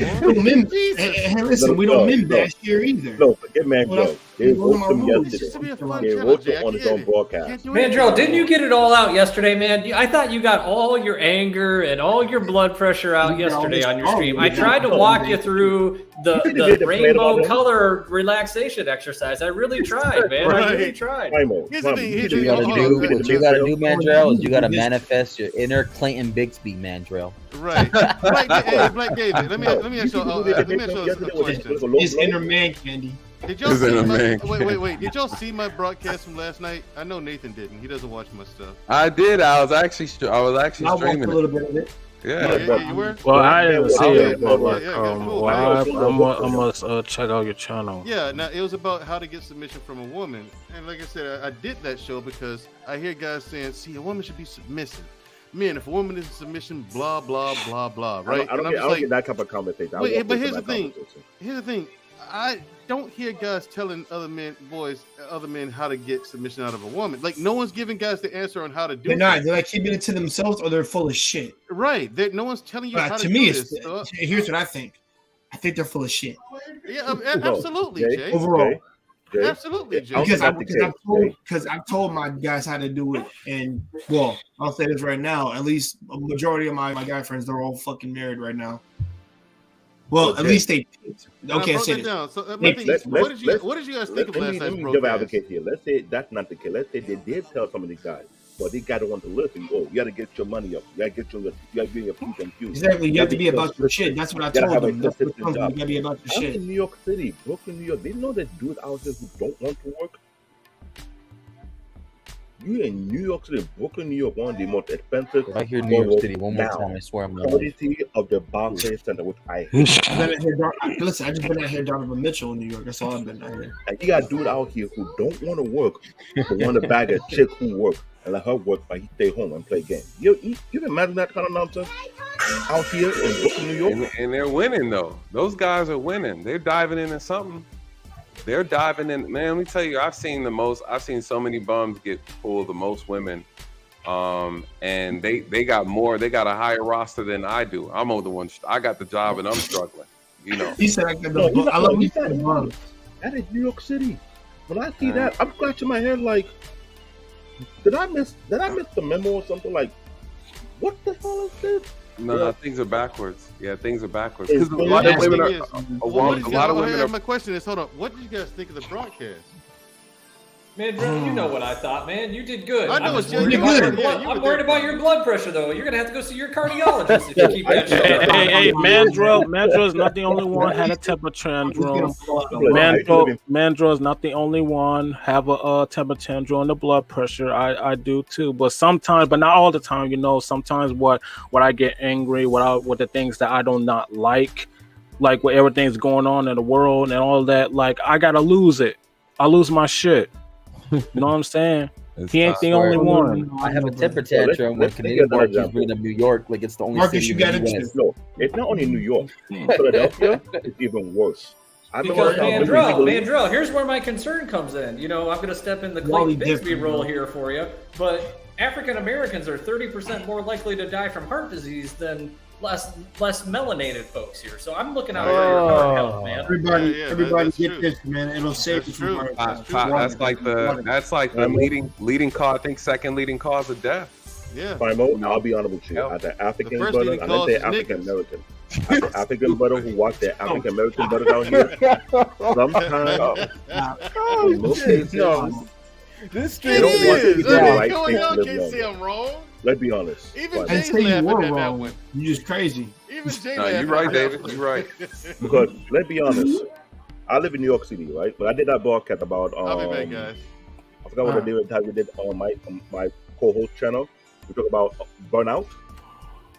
Candy Ann came on and said, "You black men work yourself to the ground, but y'all don't take care of it." I said, I agree, because in Manhattan, everyone who works in Manhattan should know this very well. The cost of food, healthy foods, God forbid, you want to get a good healthy bowl of salad, $15-20. Just a bowl of salad. Well, I could go to the grocery and buy me a pre-made bag of salad. That'll cost me like what? $2.79, $3.79, $3.50, whatever. Give me a plasterboard, put that in my bag. Well, just buy an iceberg lettuce and chop up the lettuce. No, I just got the lettuce, bro. Yeah, but in Manhattan, you go to these salad spots, they're charging you $15, $18, $20. Well, that's why you don't live in Manhattan, man. I mean, I'm just gonna. Right. No, I mean, get out the cities. Get out the cities. That never sleeps. Maybe not get in quickly. 80% of the people who work in New York City work in Manhattan. All the corporate office, all the big business are mostly in Manhattan. So when you're in Manhattan and you're out for lunch, whatever they have around there in Manhattan, they bust them price unless you go to the cheap pizza shop with $1 a slice, or you go on the street, we had to holler and tell a chicken over right for $5 or $6, depending on what they bust their price on. That's about it. Like when you go to the fancy healthy store, you spend between $15 to $20 on a healthy choice. Yeah, I know, man. I know that's facts. You ever shop at Whole Foods? That shit's ridiculous. I mean, the prices are out of control. Unless you have to bring your own food from home. That's what I'm saying. You go to the grocery, come out from work, Uncle Guns. You stack up some salad bags, put in your lunch bag, take it to the fridge in your office, put it when it's lunchtime, take it out. I'm telling you, it's that bad in New York City. It is. So I get it. We black folks don't try to, but again, man, George did an episode on this. We talk about the food desert. What they're putting out for your community. In Brooklyn, it's all based on the minimum wage that they have. I'm in an area where the minimum wage should be around maybe 30, 40, or 50, depending on what kind of job they have. So you will have the watered down grocery. You're not gonna have the Trader Joe's or the Whole Foods or the high level supermarket. You're not gonna have that. We had to go downtown Brooklyn near Barclay, where you find Whole Foods. You go a little further down, you got Trader Joe's or other better selection. Whereby the median range for those neighborhoods is basically about what, 75, 85, 9,000 a year, going upward to live in that type of community. Yeah, so man, I don't know how y'all do it living in big cities like that. It's too much for me, man. No, like it was never for me, man. I'm a country person. I've been trying to get away from the city for so many times, but when you get stuck and you try to stack up your money, it's not that easy. Oh yeah, no, I'm not saying it's easy. I feel bad for people that are in that situation where it's like you can't get out of the city. It sucks. And they don't want to get out. I thought it's a bit. They're so-called. They're already stuck. This so-called housing lottery they're doing out here in New York City, it's a ripoff. I'm telling you right now. They've been doing this housing lottery for the past 5-6 years, whereby people can apply to get affordable housing. It's not what you think it is. They set you up. Either you're a low income maker or you're a high income. That way you can get somewhat of a good choice. If you're in between middle class, they set you up. I believe that. I think to that point, the middle class in America is slowly being eroded away. You're seeing this latest peak in some of the inflationary pressures and some of the economic pressures. And we're going to end up very quickly in the haves and the have-not society. So that would be my caution to everybody, is just take account of how you are allocating your funding and what you're doing with it, because I fear very quickly we're going to be in the society of you're either going to have or have not. There's not going to be a whole lot of in between. But Jay, there's much more to that. How about this? The so-called Labor Department have not been doing their job for the past decade. When I say for the past decade, I'll say for more than a decade and a half, I noticed a lot of changes. Last thing, you have all the staffing agents. You have Deco, you have Stanford, all the other American-based staffing agents who step you up for jobs. When they were slacking off for so long, that's when you have all these international staffing agents, mostly Middle Eastern. Now, if you're looking for a tech job, God forbid, trying to find what that paid with, you have people who call you up and trying to lowball you. No. I'm in the tech field for 20 years. You know how many calls I get on a daily basis now for the past 6 months? Averaging between 5 to 12 a day. And most of them, I got a job for you. We can offer you $23 an hour. In New York City, $20 an hour. Now you told me ATL, I would have been fine, but New York, 23, and yeah, 15, 20 years, like yo, they don't care. They lowball the market rate. So if they don't hire any American-based workers, they get it from India. They take your spot for less. That's tech. The medical field is almost the same thing. What I'm hearing right now, out here in New York City. The public sector, I worked there. I used to work for MTA for 2 years. It's a joke. I work in the hospital. It's a joke. Board of Education, they water out the educational system so bad it's not even funny. I would have worked in a charter school if I can. All the public sectors in the cities are not doing their job. Yes. Yeah, it's pure chaos here, but the chaos is like almost like being set up on purpose. Well, to me, that's a toxic environment in the cities. To me, where they just pull you in at one point. That's why I said I'm never gonna be a slave to that shit. So I'm better off in the country, where it's just more freedom and away from shit that just like pulls you in. And that's one problem. Those people out there are some of the most freest motherfuckers I ever seen. Here's another problem. They ain't worried about that bullshit. Due to this pandemic, they be hiring way more people than expected, right, to work home remotely. Now, all of a sudden, want to bring people back to the office, but you forget the number of workers you have before the pandemic can enter the office. When your workflow is double the amount, how you want everybody to come back in the office? Elon Musk made the biggest mistake when he did that for Tesla. He told everybody to come back in the office. He didn't realize his workforce got doubled. And most people who got hired during the pandemic were working from home. So how you want to tell somebody to come into the office, never had an office space, when it's not compete with another person who's been there before? Yeah, and also in this era of, a lot of job seekers are kind of in the driver's seat, at least currently at the moment, for a lot of companies. And one of the most common search themes among job seekers right now is remote option. That's become the new standard for a lot of job seekers, is if they are in an industry where is it acceptable that they could have at least part-time remote work, if not full-time remote work. That's become one of the biggest drivers of what people are now seeking in job opportunities, is they're passing on money to have the opportunity to be remote if possible. So I agree. I think that's the wave. I think, I can't remember the exact percentages, but it went from something like 1 or 2% of workers in America were remote workers prior to the past 2019 to 2019. I think that number jumped up into the either low teens or the high 8, 9, 10%, which doesn't necessarily seem like a lot, but going from 1% to 10% is a huge jump.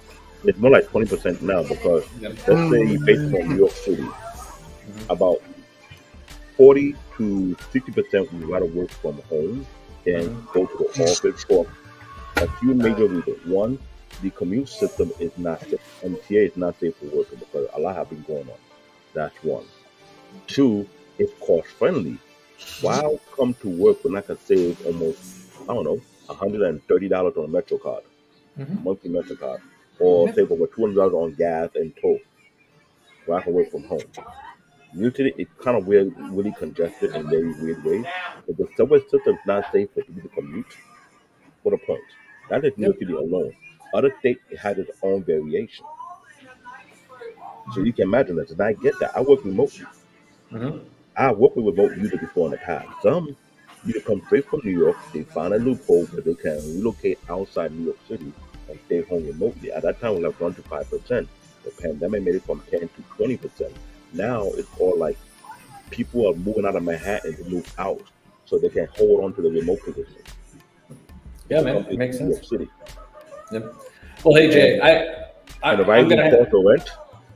Yeah. I got a hot, but I just wanted to answer. I wanted to answer your question of the actual stream. I want you to answer. Yeah, I will look for that. I will look for you to answer before you go, please. Yeah, I wanted to be part of something bigger than myself. That's why I wanted to be a father. All right. So that's okay. What they say, what are 3 things every man should do? You should have children, you should write a book, and you should plant a tree. Yep. You know why that is? Mm-hmm. Because all 3 are going to outlive you. True. I did one. Yeah. I Thank you, man. He actually wrote that down. Thank you. And I cannot do number 3 in New York City. They know I can plant a tree in New York City. No, but like building something bigger than yourself, building a legacy. That's, as you get on, I feel like maybe for a lot of young men, it's kind of like figuring out who you are and where you are in life. But you'll get to a point in your life where you've kind of accomplished a lot of the stuff that you really wanted to do. Exactly. What else is there? It's to leave a legacy. And how do you leave a legacy? There's, through your good works and through some of your businesses and stuff like that. Yeah, that's all great and good. But the biggest legacy you can leave is your family legacy. Exactly. Like you made an excellent point, Promo, and I can relate to this. You make an excellent point because what you're saying is absolutely true and facts. Because let me trying to get my point. It's all about your legacy. Know what's best for your children. Make sure they will become successful. Teach them the difference between right and wrong. And then the best part of it is make sure they would treat others what they want to be treated. Because I see other kids who was taught to hate other people from other race. That means they were taught to be racist. Like, no. Like, they wasn't born racist. They were taught racist. So I don't want my kids to be taught that way. I want my kids to be respectful to other people. Treat others what they want to be treated. It doesn't matter what color they are, what race they are, or their culture. Just show some respect. You know what I'm saying? Show some respect. That is more important. You know what I'm saying? Like for me, I want a family. I want to start a family of my own. I always wanted to be a father. I wanted that in my life in the future. And I have no intention of spending time with a woman who has kids. No offense, but like I want kids on my own. Nobody wants to date a woman who has kids. People want kids of their own. Let me speak on that. I get that point because I was the same way too at one point. In New York City, it's kind of hard to find a woman without kids who is mature. When I met my wife, she only have one child. That is my limit. One kid is different than you having 2, 3, 4, 5. When I met my wife, she had one daughter already. I met her when her daughter was 12 years old. Now I got 2 kids of my own with her, and I got 2 grandkids. We're on the way. Now, after grandfather, I'm going to answer the question. I always saw myself being a father since elementary school. That's what I wanted. I remember when I was in the 2nd grade, and I asked, what do you do when you grow up? I said, I want to be a man who's happily married with kids and a great job. People thought I was weird, but that's what I always thought about, having a great family, because I want to build on something. I love being around children. I've been that way for so long. But one thing about children is not only you can teach them, you can coach them, you can inspire them, you can lead them in the right path. I talk with my son far more than I thank or discipline. I pull him to the side. We have conversations. He's 12 now. I think he's that age where I need to instill wisdom. I need to instill him. I need to give him the cheat code to be ahead. I do that with my daughter. I pull her to the side. I talk to her too. I got 2 grandkids on the way. My grandson, when they bring over here to stay over, he runs to me. We have fun. He want to touch my mouth. I'm like, we fight. We play around. We good. My granddaughter, she get out of hand, but I still love her. One thing about children, when you have that consistent role model implanted in you, you want to make sure not only you protect that child, You give them the insight, the wisdom, the understanding. It's one thing you people out there teach a kid to behave. You know what's great when you teach your child to have great level of wisdom, insight, and understanding. You get them an extra edge beyond their peers. I teach my son to be emotionally strong. I keep telling him, don't be so quick to latch on emotion. I had to talk to him sometimes. Pull him to the side, chastise him. Today they were playing games. They were playing Mortal Kombat. He was getting mad that his niece was, quote unquote, spam. I said, let it be a testing thing. When you're playing fighter games, you don't complain. You figure out how to go around it. If it's a racing game, I'm trying to teach them. Think outside the box. Learn how to solve problems. Don't be so, I can't do, no. I was taught the same way. Learn how to solve problems. I was trying to teach them and mold them the way it works. When you get out to the real world, you just look at it like, man, this is too easy. You're not going to get overwhelmed. You just watch, observe, analyze, and execute. I'm trying to train my son, teach, and coach him. Yes, I'm his father, but I'm also his coach, I'm his trainer, I'm his personal advisor, and then some. Well, you make an excellent point right there. Hey, before you jump in, I'm going to bounce out. Appreciate you, Jay. Salute to you, all the gentlemen on the panel. Salute to you, chat. Undefeated as always. Appreciate you. You guys have a peace. See you later, Primo. See you later, man. Take care. Thanks for coming on up for answering the question. All right, I'll catch you guys later. Everybody else to answer the question next. So we got to take a detour. Okay, Nathan, I'm going to let you go, brother. Let me ask you a question. You married by any chance, my man? No, I'm not. All right, I figured, but hey, man, you could have it in secret. They didn't want to be a dad so bad, but he's being patient about it. Yeah, I could see that in your face. You had that dad look in your face. You're like, man, you could be that type of one who be so cheeky with his son. But I take his word. Well, I've someone said to me not too long ago, because I was talking about kids and how I'm looking forward to being a father and stuff like that, and they're saying that I've had a unique opportunity to actually help mentor and raise kids that don't have fathers, and so I never looked at it that way, but it's so true. For 13 years, a lot of the kids I've seen in the same communities, I watched them grow up. I chased them, arrested them, then I see them graduate from high school, and I see them go to college. I still remember those interactions. Some of them that I dealt with and tried to, give life and wisdom to, they're doing life in prison right now.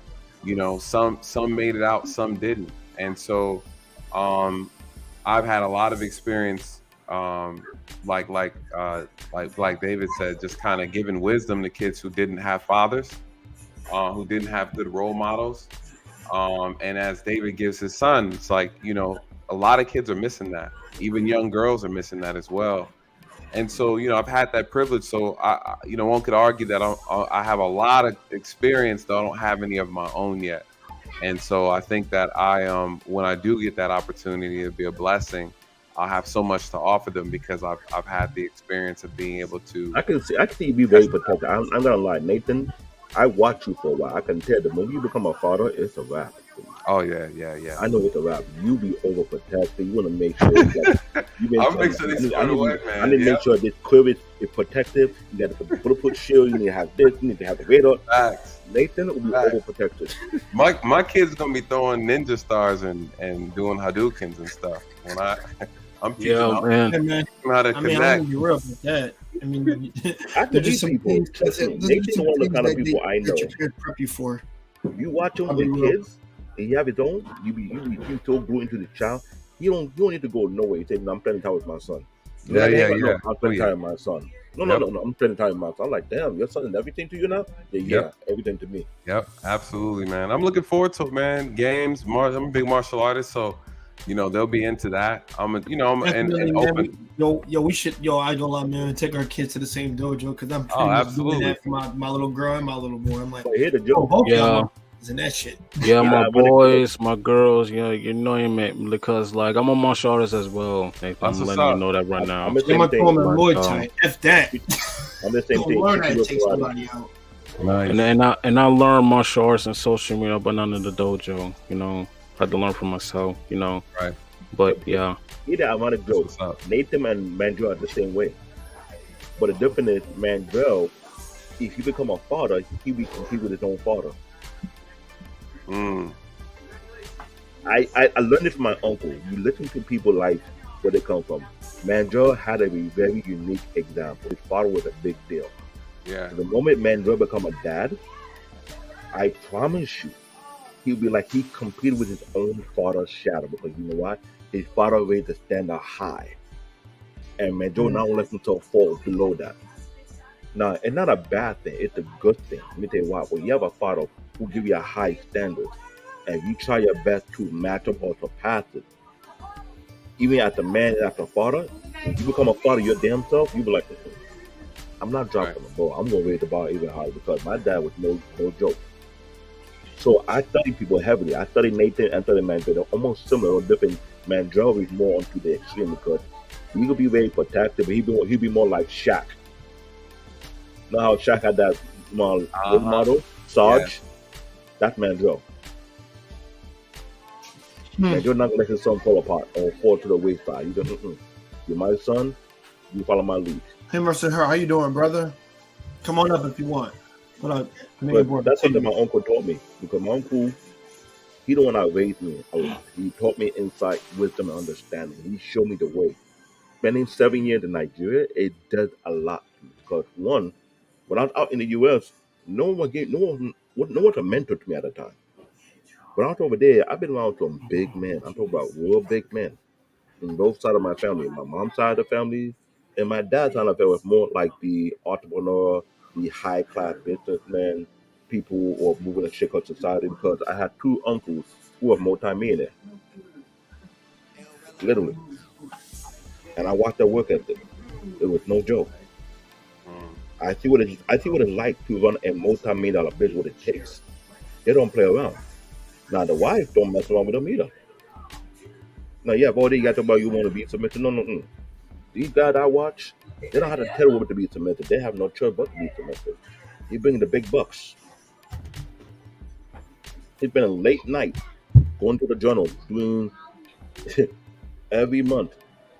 You get the money for this, money for that. He write it in his journal. He keep track of everything. In the morning, here, your money for the month, here money for the food, here money for the. He got everything on lock, everything in a journal. Man, don't play around. So you see big men of society who make big deal for the government, stuff like that, move the way they move, and you understand why they move the way they move. So when I hear Anton talk the way he talks sometimes, I can't argue with him, because those guys I've been around growing up, they ain't got time for BS. Now, not everybody is put to have that type of experience that I have. But it wasn't no easy experience, I'll tell you that. It wasn't no cherry trick no, it's some hardship here and there. I had to learn to work for myself. I had to learn to earn my right. I got to learn to earn some respect. Hard work is no joke over there in Nigeria. Education, that's it's pure competition. When you're in high school, you better not have no female taking the top 5 position. Because you know what? Any class win top 5. Check this out. Hey, you get the bar. I got plenty of stories to share. I feel you, bro. Top 5. If you don't class in the top 5 take my girl, that means all the boys in class are dumb. That's how to look at it. Oh, I thought it was a joke, but no, they compete. It's like a pride thing. It's a healthy competition, but it was needed. Compared to high school over here, nobody cares. But when everybody graduate from high school, here's the joke. 80% trying to get into Cambridge University or Oxford University in UK. That was what I was gunning for. Because the moment you get in, you set for life. That's what it was. So when I in that environment, I was like, wow. So they would just like to be in a real high school. Everybody's competing. Everybody trying to make a future of themselves. No one playing games. Over here, everybody trying to be a baby mama, baby daddy, whatever. How many chicken can bag?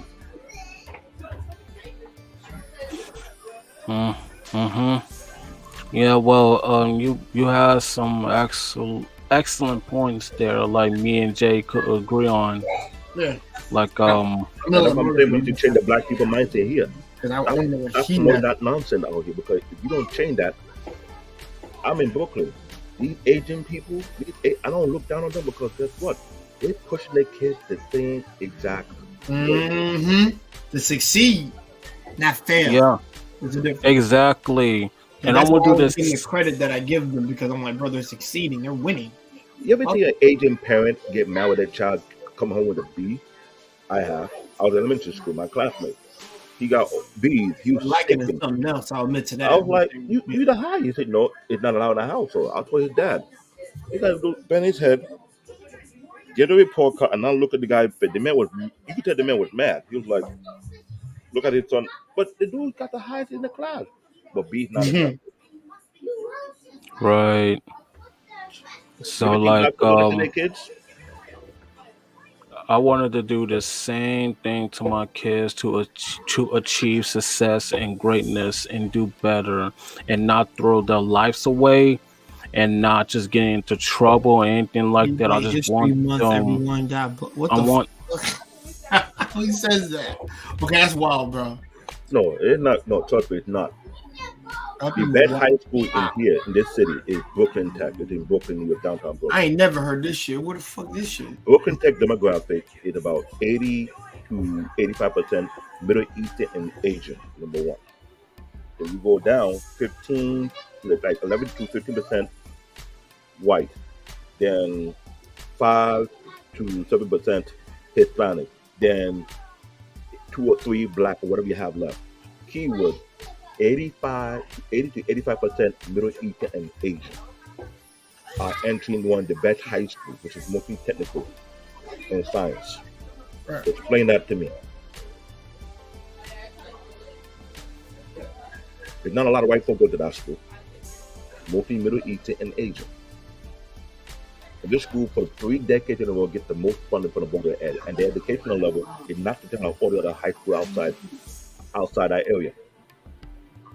They get the most funding, the high level equipment. I could drop computer when I worked with a Board of Ed and Dell. And I see the inside of the school, I was like, you got to be kidding me. All the top colleges come to that school first to pick potential students. The Asian community makes sure they pool their resources. They have where they're going to send their kid to get tutoring to make sure they get to that particular high school. Some second time people say white American. No. It's not becoming that way no more. Now the Asian community have a new competition. Let's say the most educated ethnic group is Nigeria because we come in here pushing our kids to make sure they get not 1 degree, 2 or maybe 3 degrees. Well, David, I love the Asian community and the Asian people, and what they doing, what they doing is to make a difference. And then the same way I want to do for my kids in the future, you know, every single community is like the Hispanic community, the Black community, the Asian community, the Filipino community. Every single community is like, you know what I'm saying? Like, we got to do better. You know, we want to know what's best for our kids to achieve success and greatness. We want our kids to not throw their lives away. We want our kids to make a difference. We want our kids to make sure to treat others what they want to be treated and not just be influenced by some bad people, you know what I'm saying? Like, we must explain our kids how the real world works around here. You know what I'm saying? Experience, to do that as a parent, you have to be effective in your own community. Some of my son and my daughter's friends, when they come over, they realize we don't play that game. My son, about maybe 9 or 10 of his friends want to come over and see my PC. They were surprised I built computers. Same with my daughter. They're surprised that I'm into a lot of stuff. So, and every now and then they come and ask me questions, and I tell them, what do you want to learn? Oh, how you been? I said, I went to school for this. What school you been? And I explained to them. Well, my book. When I show them the books, they're like, you got to read? I said, yes. Right. And I plenty of more book to read. Sometimes you got to change the thought of people, what you can do different. If I was working on cards, I'll be customizing cards. We had to change the view of what it's like to be accomplished. It's not all got to be the rap star or the video vixen. I'm sick and tired of image. done. Show what a doctor look like, what it feel like to be a successful doctor, to feel like to be a successful lawyer, to feel like to be a successful mechanic. That you have all kind of time coming to your shop and you hook them up. Yeah, let them see that. I think we have to start from our own area first before we can change the collective. Because to be honest with you, the Asian community did just that. They pulled their resource. They got tutoring programs for their own folks. They got all kind of things set up. We need to do the same. But problem is, people are like, oh, individuality. I'm tired of individuality in my foot. Nigerian, when they come here, I'm telling you, the typical Nigerian parents threaten their kids. If you're not graduating from high school, I am kicking you out of the household. I don't want no fear in my foot. Nigerian? I'm on that level with Asian folks. They want no failure in their household, period. I remember I dropped my stepdaughter from a friend to their home, and I watched her two older sisters studying with the light off and lamp. Hello. A kerosene run lamp. Because they had to help save the bills. They don't want to use the electrical to study. They're using a lantern to study. Right. We used to do that a lot in Nigeria to have blackout. That was a normal thing. But yeah, out here we can have like two. They're like, nope, we're gonna save our light bill. You study with a lantern. It was not playing game. I was like, damn. You put that same mindset. I'm like, hey, I can't argue with that. The girl father with a professor. The girl mom with the lead nurse. They were not playing no games. When I see people from my country come in and hold that same mindset and pass it onto their kid and make sure we want success in this household. We want to be successful. And when they be successful, they celebrate them. Yeah. They give an ultimatum. You get your degree, you do well, I got something. If I have to buy you a car, I'll make sure I give you a car. They have always something for them. They don't play with it. Give me a second. Marcus, you still there? By any chance? Marcus. El Marco. He said, "Real Marcus, not daily." Real Marcus, not daily. Yo, he a fucking troll. Yo, Marcus is a fucking troll, bro. I'll say this, he a troll. He's funny. All the guys who are still here, we're gonna be backstage if you guys still want to talk or have this conversation or anything like that. Because no, it's fine. I came to join you guys because I threw you guys up because I was away for a while. Honest, I had some real neck pains. I had to give me a neck massage. These past few days my neck was hurt. I was not feeling it. And you gotta start working out. Yeah, you gotta start exercising. Yeah, you gotta start strengthening, doing some neck strengthening exercises. Neck and lower back. Trust me. I know. I had to work on that more now. Yeah, it's no choice. I have to. So I'm trying to cut like 40 pounds.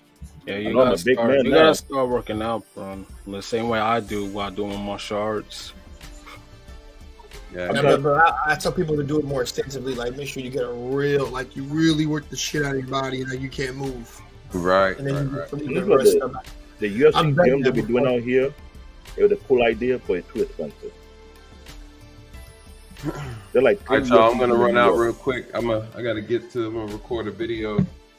And, I got you. I got you, Nathan Daly. Yo, brother, if you want to come on tomorrow night, we're gonna do an anime night talk. I'm gonna have my sister on and some other people, and then like I said, that'll probably be like a 2-hour stream. Yeah. I'm down. Just send it to me if I'm free. I'll jump on, man. Yeah, man. Like I said, I'll create it tonight so I can send have the anime review of Overlord. All right, bet. Yeah, it'll be sitting time around 8. All right. Yeah, I'm down with the anime talk. Thank you so much for joining us, my brother. I'm glad to finally have you on when there ain't no nonsense bullshit. Thanks. Mm-hmm. No, man, I appreciate it. Catch up with my anime. Just chill, man, and have a good conversation. Shout out to y'all, man. See you, Black David, man. It's good seeing you, brother. And nice good to see you too.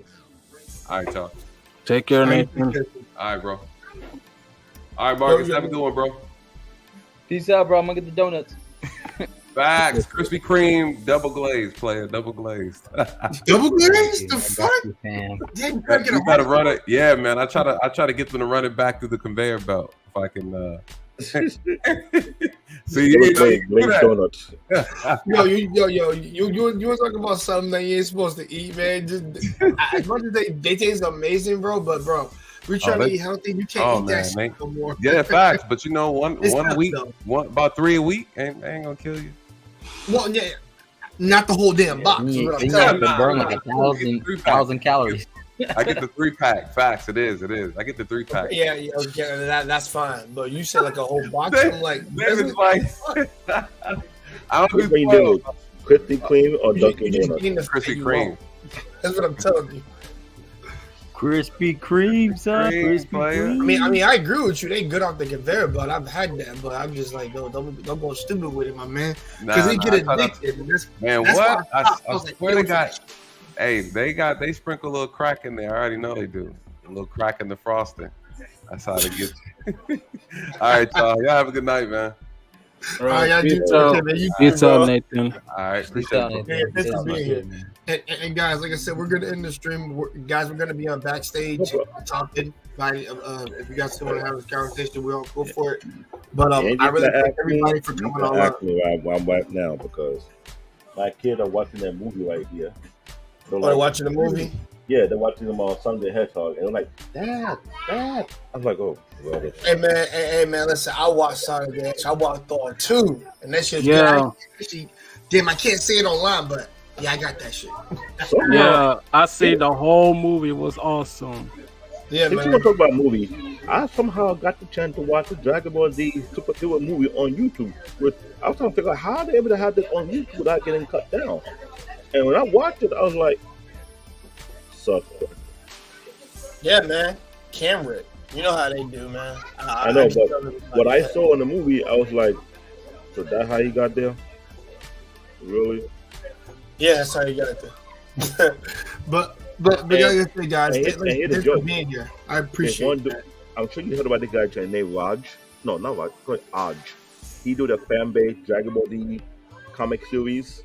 Mm-hmm. And taking some idea for Dragon Ball Hero and for the movies. I was like, I'm not sure, because he going too hard and he get a lot of followers. Him and one new guy who did a Dragon Ball Legend. Yeah, I thought it was pretty good, but you need to change the storyline. Yeah, like I said, we'll talk more about that in the back if you want. But but it is what it is when they do stuff like that. I know. I was watching it. I was like, hey, listen, I'm the cynic. I'm the person. I'm gotta be one to call out bullshit when it happens. Y'all know how I am. I am the same way. I'm worse than anybody. I'm mad with a lot of things they did. But you hate me for Let me say this. Let me close the panel now. Let me say this. Okay. You ain't changed shit. Yeah, all right. Number 2.